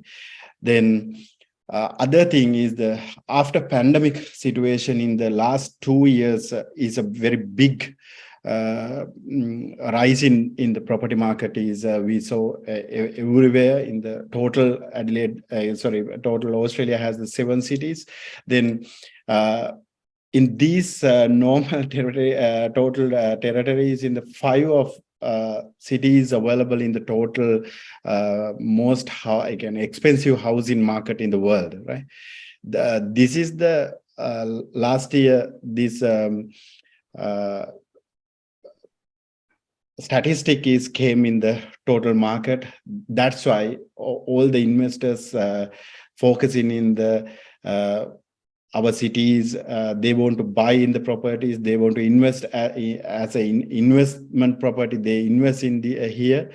Then that's the number one thinking the government also think, because government want to get in the other countries and the other investors money for the inside in the Australia. That's why they create the good framework in the foreign investors, and also the some because this has the some territories, because South Australia and this internal investment also is coming in the South Australia to the Sydney to the Melbourne, like that way. Then they are creating the good framework for these ones also. This is the main consider factor for the investing part in the total industry in the last year. We reckon this is the main one. And also this is the normally what we are see in this market. Then we using in this pandemic situation, and then government and also the other private institute and everything want to can control the pandemic. Then major part is the government did the following things normally in this type of situation. That's why our economy and our sector and our total industry is going booming still. The number one is the land releases, because everywhere Australia has the big lands available. Then I'm living in the South Australia also the very small population living there, but land is a very big.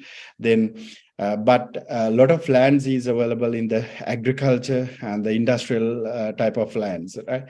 Then they release a lot of lands for the residential part, right? Then they are planning and everything, how to developing part is going on, and the ESG factor, especially in the environmental factor, how to affect in these type of things. Then they are pre-plan, and then they release the lands for the residential part also and the commercial part, right?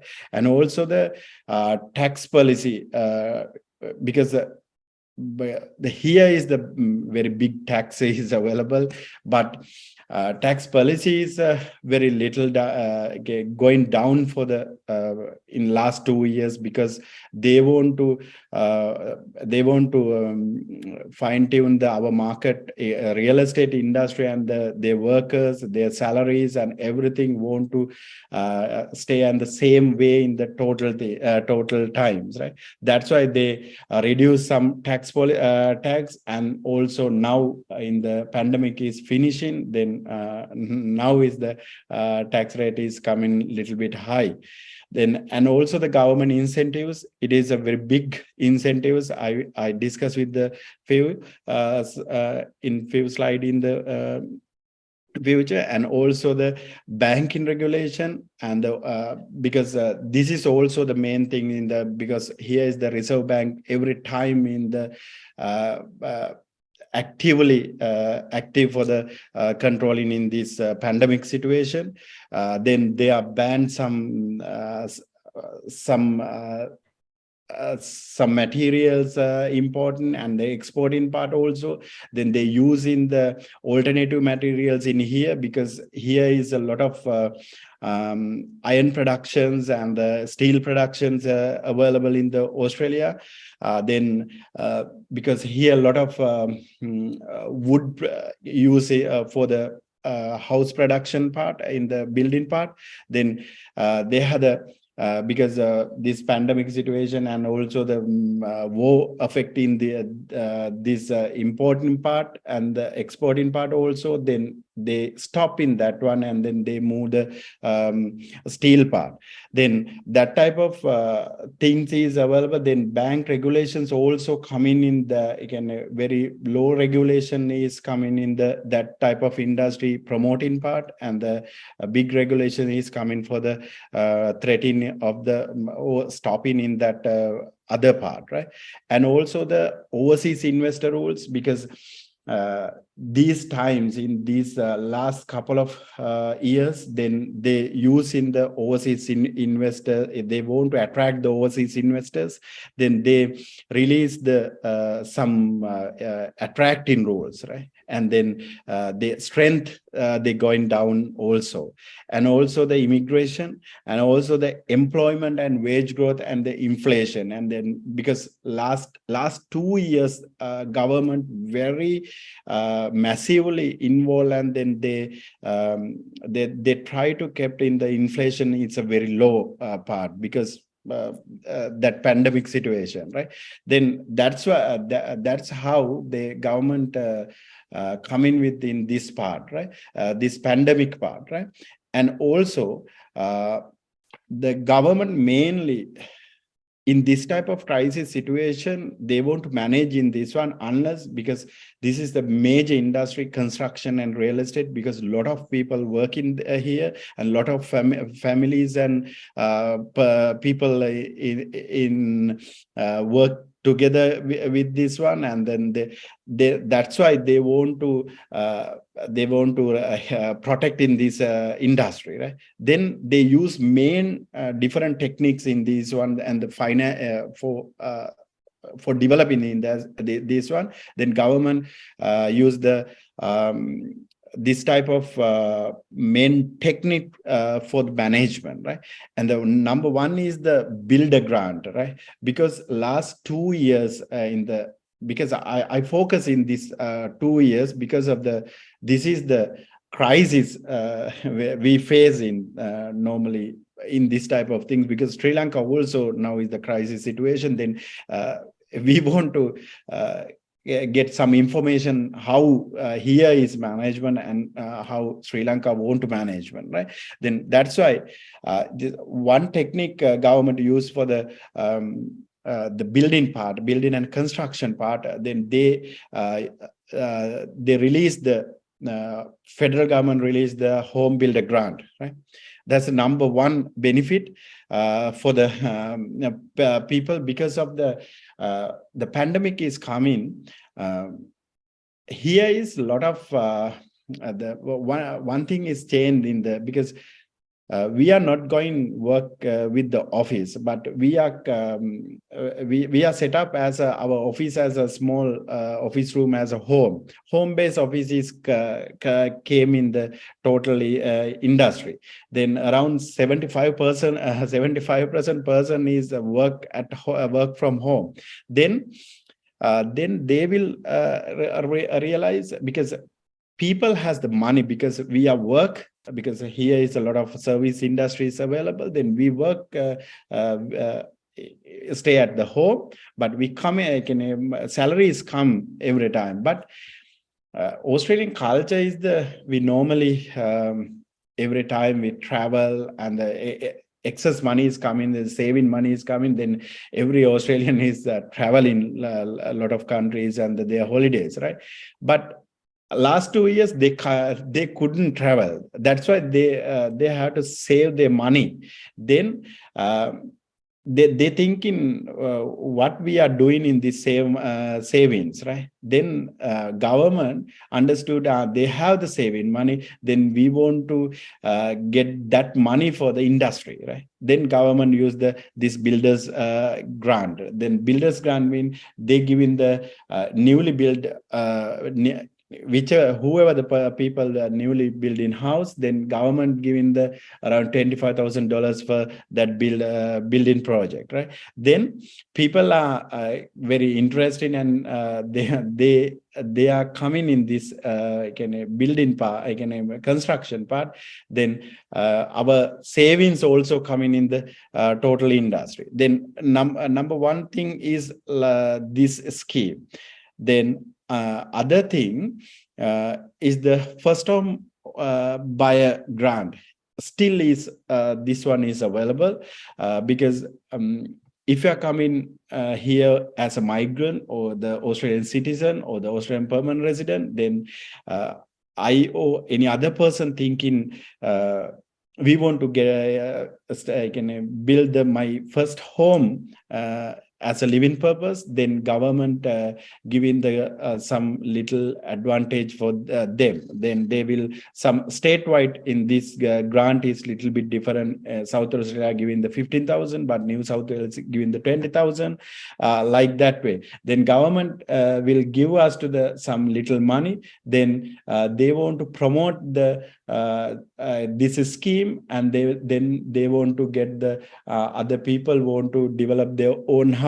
Then industry is going on because constructors and the construction companies as the realtor companies also, we have the lot of work after that, right?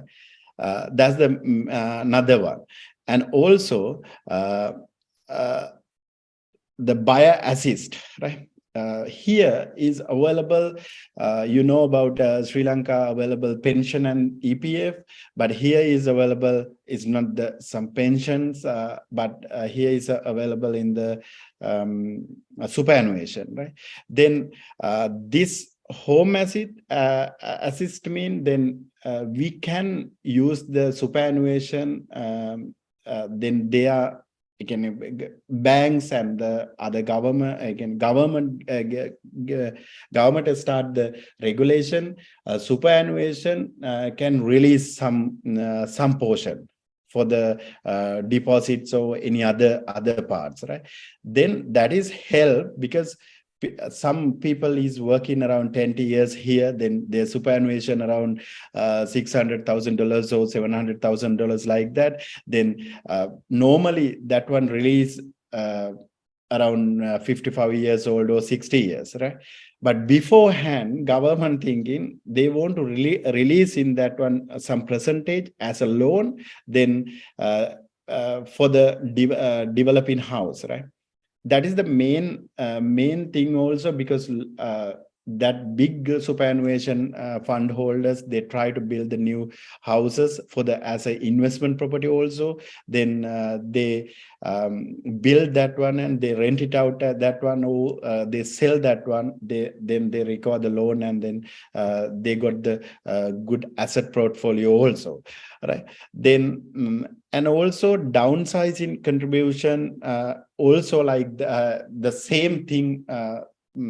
Same thing also, because this one also they use in the superannuation fund, and also we had some deposits amount when Sri Lanka something is that we want to buy a home or we want to develop the home. Then we want to talk with the financial institute, then they are giving us to the money, but we want to deposit in the around 10% or 20% or some deposit, right? That deposit amount also downsizing sometime, because these days also is coming in the new scheme around 2% deposit only enough for the loan. That type of stimulation part is the growing for the total real estate industry, not only the real estate sales or property management. It's going on the constructions also, because construction also coming, then other total sector is a booming, right? That's the main scenarios.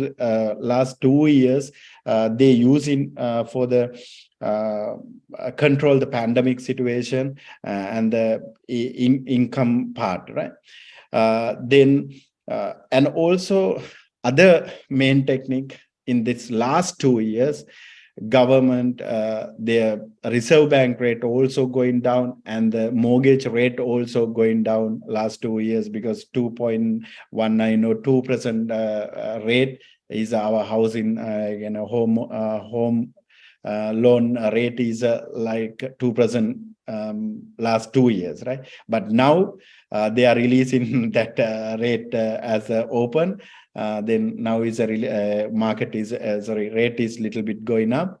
But last 2 years they try in this one. Then people try to get the money as a loan, then little deposit amount, then they use the superannuation, they use the first home buyer grant, they use the builder's grant, they build their investment property or other own home, right? This type of things happening. Lot of this market is last 2 years everywhere, because as an example, in the South Australia, last 2 years, around 40%, after 30 years, 40% market is boom, right?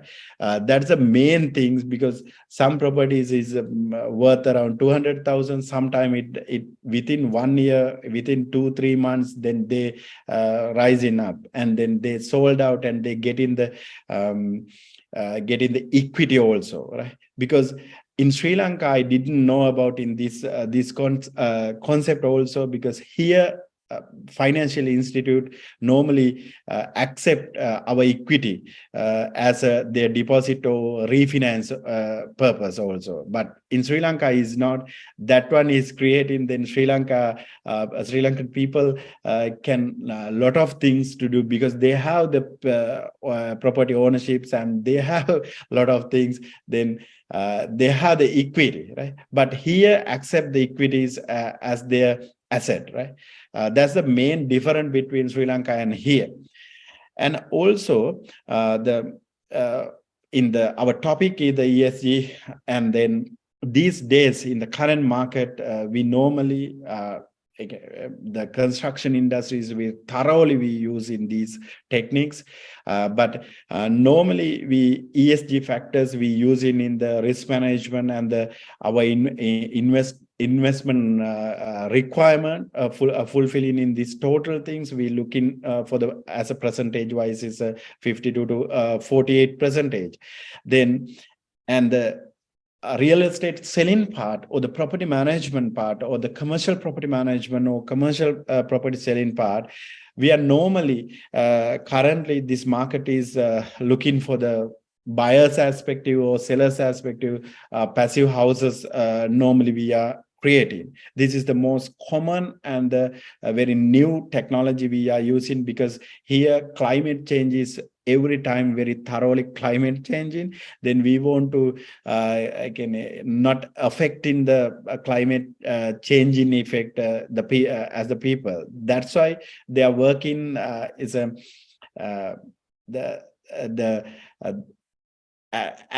these one help for the climate change, right? This type of house, because we are using a lot of houses as this using the wooden platforms, and then using good technology, again good spacings, and also the winter season, and we want to try in the low sunset is coming. Then it is a great source of the again saving energy.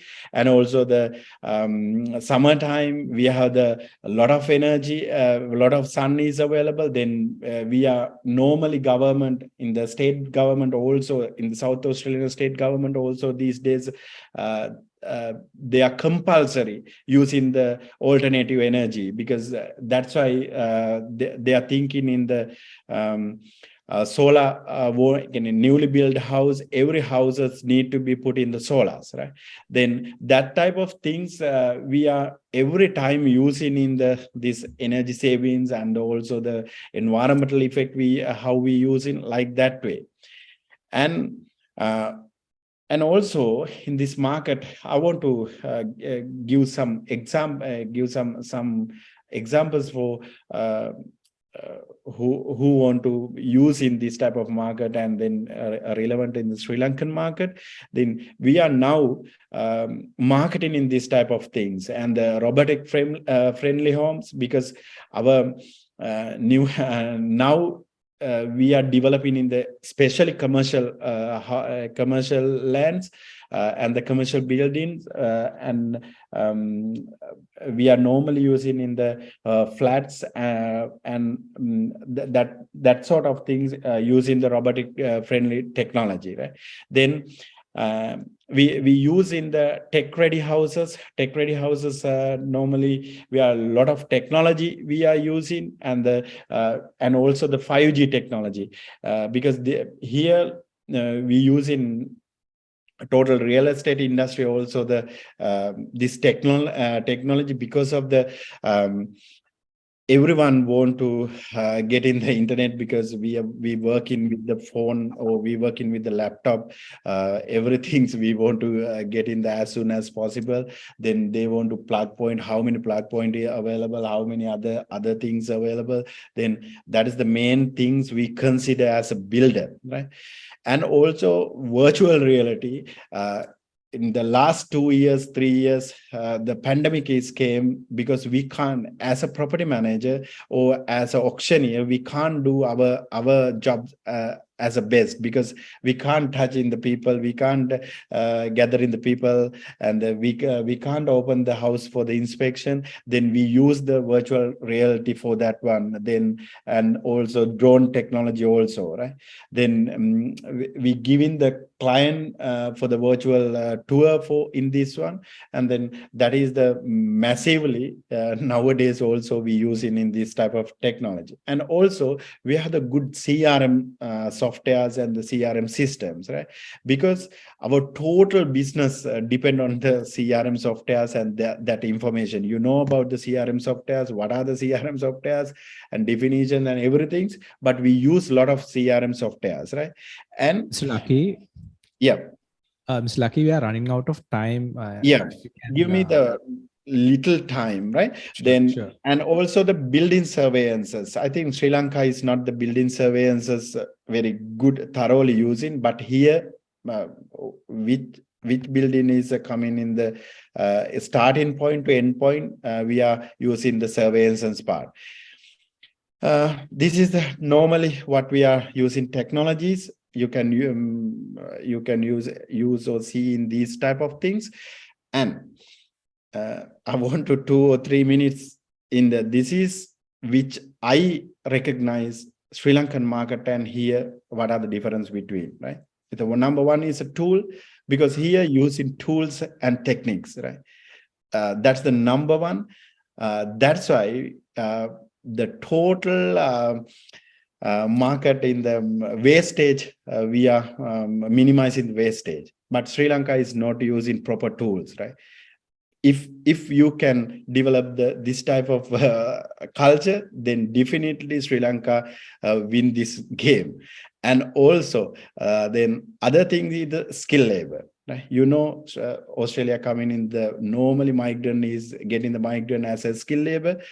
It categorized, and it has the good rules and regulations, and every time skilled labor has the good knowledge and everything, because Sri Lanka normally using the multi-skill labor, right? But we are using in the one thing as a one person and the one skill, right? That's the main difference between Sri Lanka and here.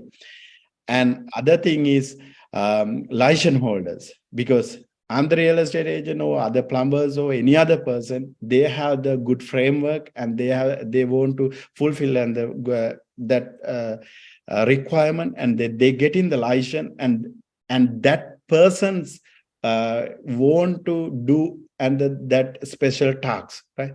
other person, they can't do that one, right? But Sri Lanka is not like this type of culture. That's the problem. I think our market is not going up, right?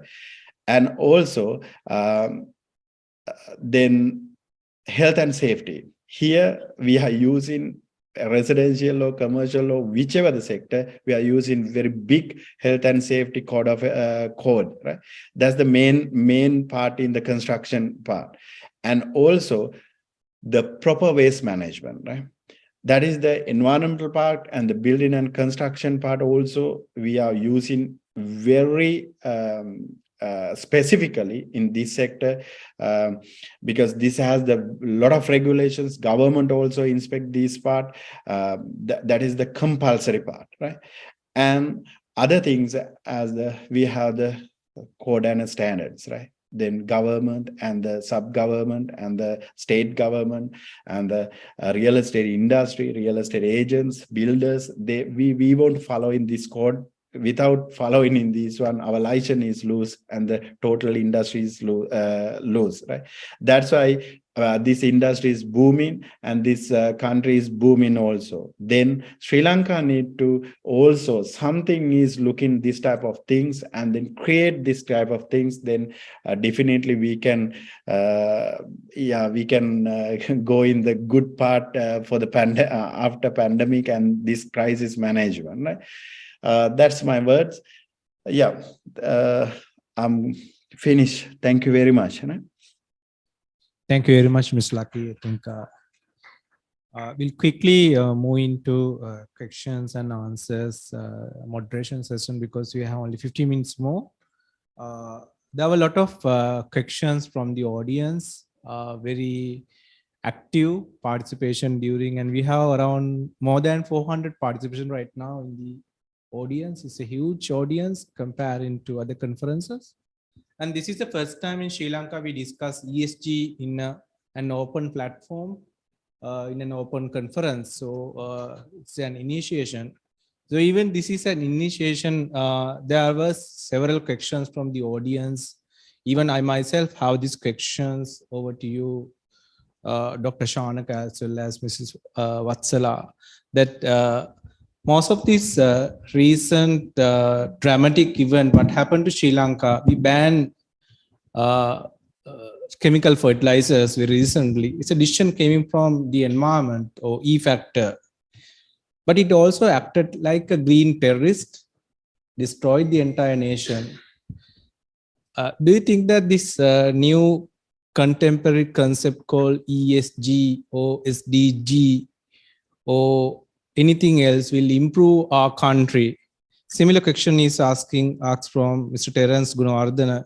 Is asking, do we have a value of ESG to real estate sector? Mrs. Vatsala. Okay, I think Dr. Chamil, there are two questions, right, from Terence. Actually, one, even I can ask this question from the Dr. Shanak also.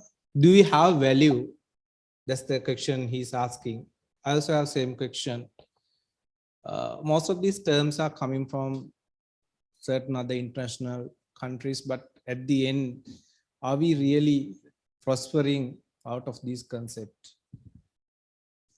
Yes. Yes, anyway, this is the ESG is a must, not a option now. Anyway, whatever it is, wherever we are, we have to now adapt to these ESG factors, and we have to think on sustainability. For the first thing, as I received this question from the audience as well, now we are like thinking that whether we destroyed our economy with this ESG factor implementation. So my simple answer is, I can explain more, but with my opinion, my simple answer is adapting the correct things in a incorrect way. Maybe the reason for this whole disruptions and the issues. That is my simple answer for that first question. I think Dr. Shanak also have some views on this regard. Yes, thank you. I will just chip in here. And I certainly agree with you, and we apparently have the same viewpoint. But I will add a few more points very quickly. I think when I was doing my research for this talk, I found a lot of websites and news articles suggesting that ESG was the reason for the crisis in Sri Lanka.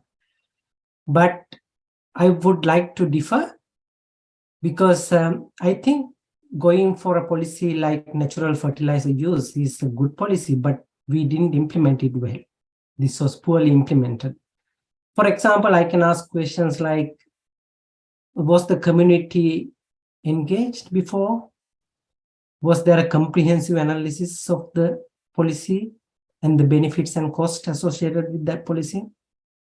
Did the farmers have the know-how or the knowledge to deal with new fertilizer, natural fertilizer?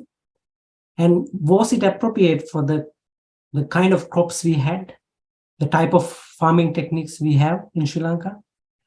And did the new policy undermine current farming methods? So there should be a thorough analysis of costs and benefits, and it should be undertaken in a long time period to get different views from different stakeholders, the experts, the farmers themselves, and the policymakers, the fertilizer producers, etc. And then they should also refer to some international case studies to study the potential benefits or the cost associated with the policy. So again, in a nutshell, the policy was a good one, but it was implemented poorly. Thank you, Dr. Shanaka. I think this Mr. Terrence's question is very straightforward, Ms. Vatsala. What he's asking is, what will happen if we forget, or what if property valuers don't worry about ESG factors? Yes, Dr. Shamira, my simple answer is we cannot forget these ESG factors in the valuation, because we have to reflect the market. If the market acts on these ESG factors, we have to reflect that thing. And if that is not the case, we have the responsibility to make aware the market with some of the disclosure requirements and other things. And definitely for some different purposes of the valuation and for these entire standards, the valuers required to look into the sustainable factors, because ultimately not the value, but the sustainability of these value also we have to consider. So my simple question is, as valuers, we cannot forget these ESG factors. We have to look into that factors if we are reflecting the market. That is a simple answer. Thank you, Ms. Vatsala. My next question goes to Mr. Bandula. You are the head of IT in CMC, and we heard that CMC is implementing various new systems to manage real estate in Colombo.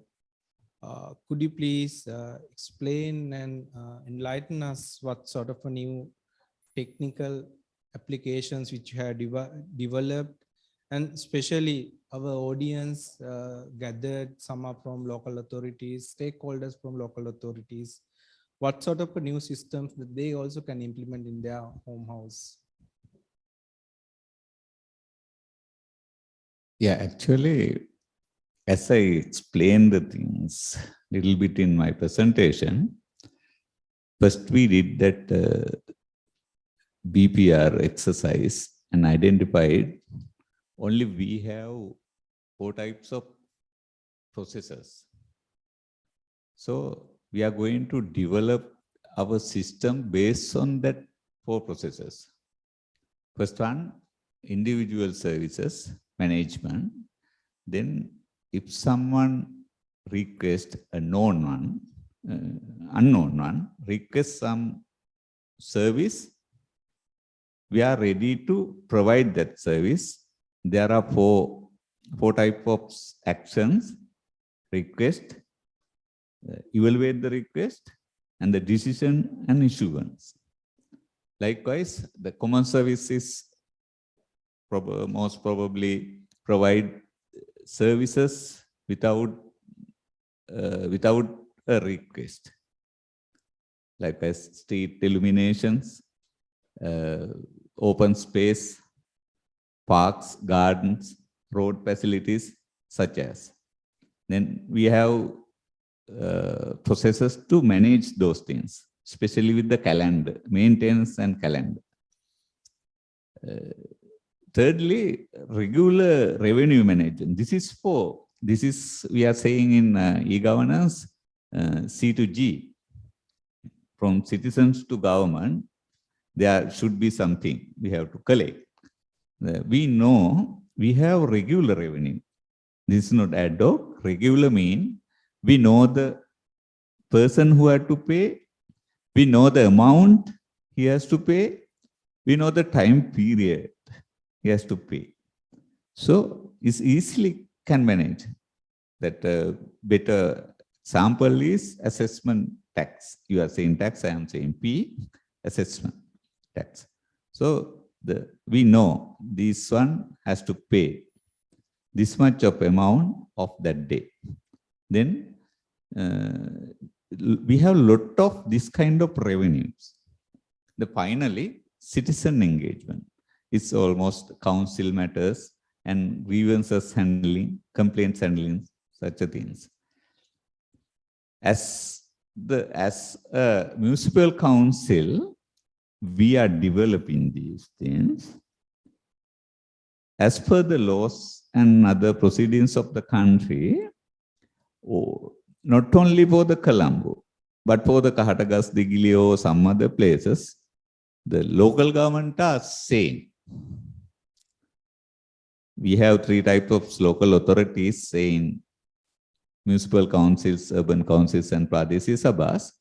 But finally, all the local authorities' practices are same. When we develop a system for Colombo municipal councils, or if Ministry of Local Government develop a system for local authorities, there are only few very little configurations, and each local authorities can adopt it. I think I answered your question. Thank you, Mr. Bandula. I think Mr.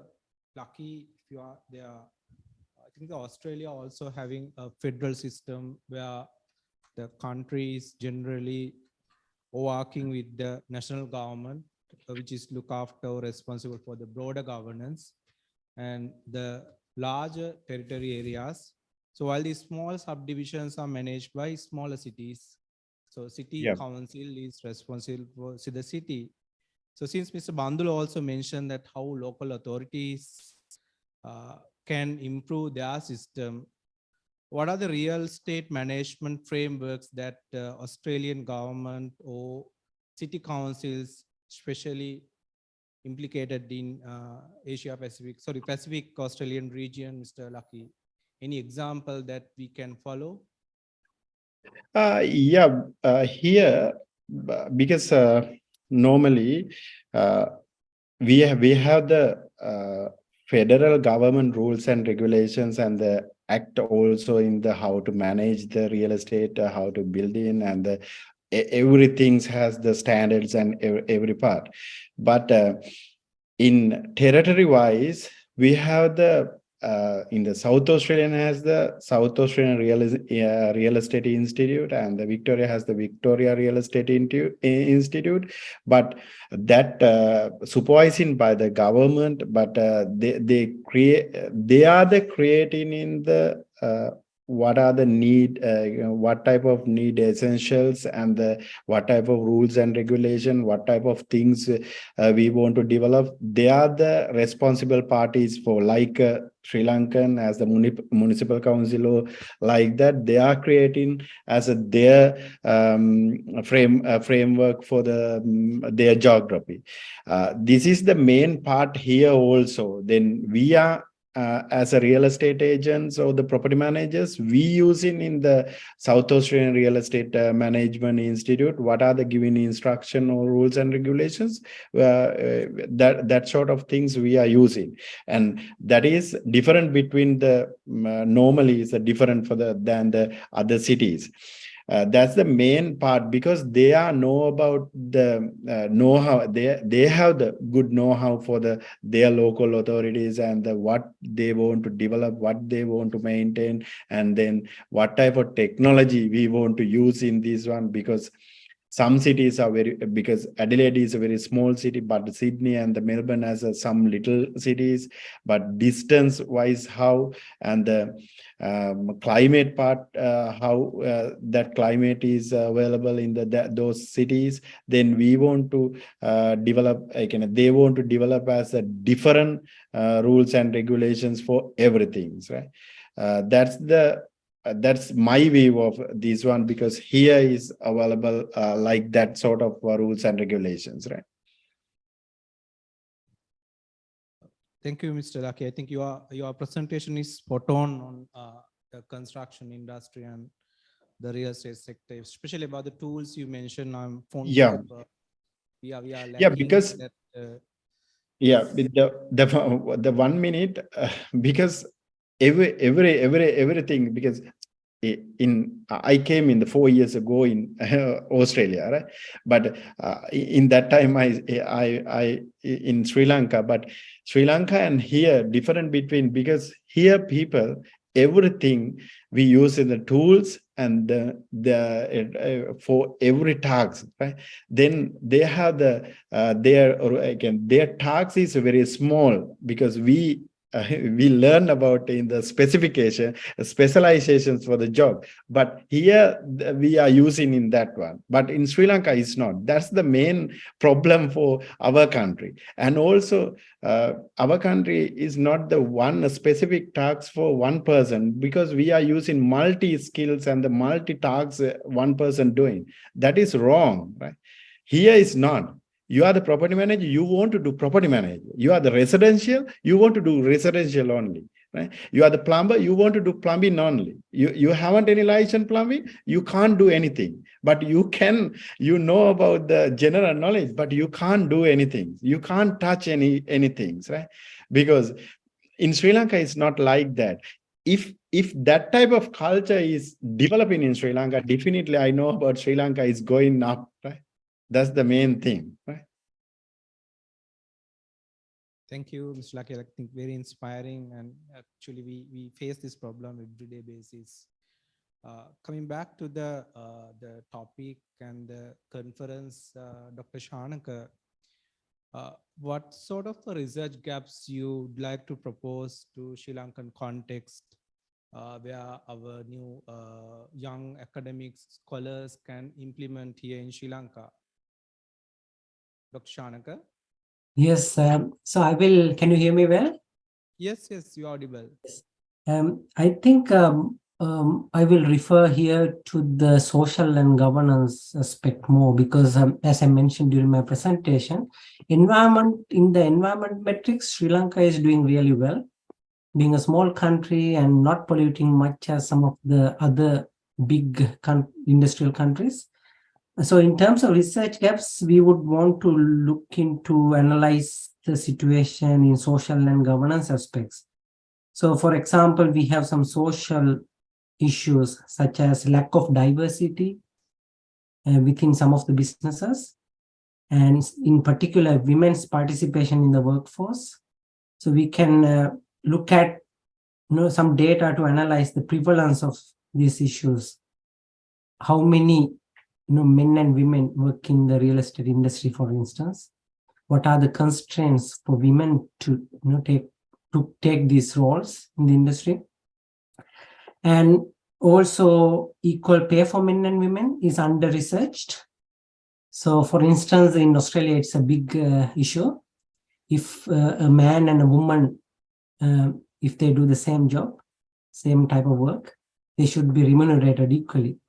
But in Sri Lanka and in some other countries, there are considerable concerns about paying different or varying wages for men and women for the same job.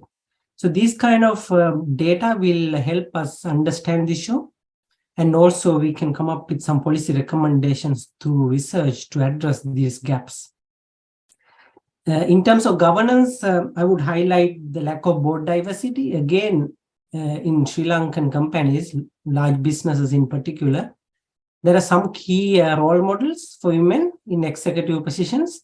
But if you look at the overall situation, the total numbers, women's participation or taking up executive roles is lacking in Sri Lanka. And the other big elephant in the room is the bribery and corruption. So again, we can look at company level, firm level, or local government level, corruption and bribery. Why is it taking place? We had some legislation in the past which have been effective for some extent, but again, it's very prevalent in Sri Lanka and in some other developing countries. So if you can understand the prevalence of these issues, social and governance, and if you have the statistics about concentrations, incidence of these issues, then also if we have an understanding of some effective policy recommendations, that would help us to address those issues and perhaps implement effective social governance considerations within businesses to improve our productivity and social justice. Thank you, Dr. Shanaka. Since this is our academic conference, we will move forward from that point onward, where we can implement a concept paper. I told you that this is the first time we discuss ESG in such an academic platform. So we can write several concept papers, as Dr. Shanaka mentioned. If there's a gap, we can address, we can ask our undergraduates to implement certain research.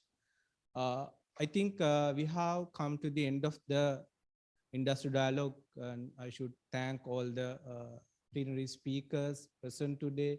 They have done a lot of hard work, and there are so many audience questions which we couldn't raise thoroughly, but we will address them in a newspaper or a supplement or a concept paper which you are going to publish in the future.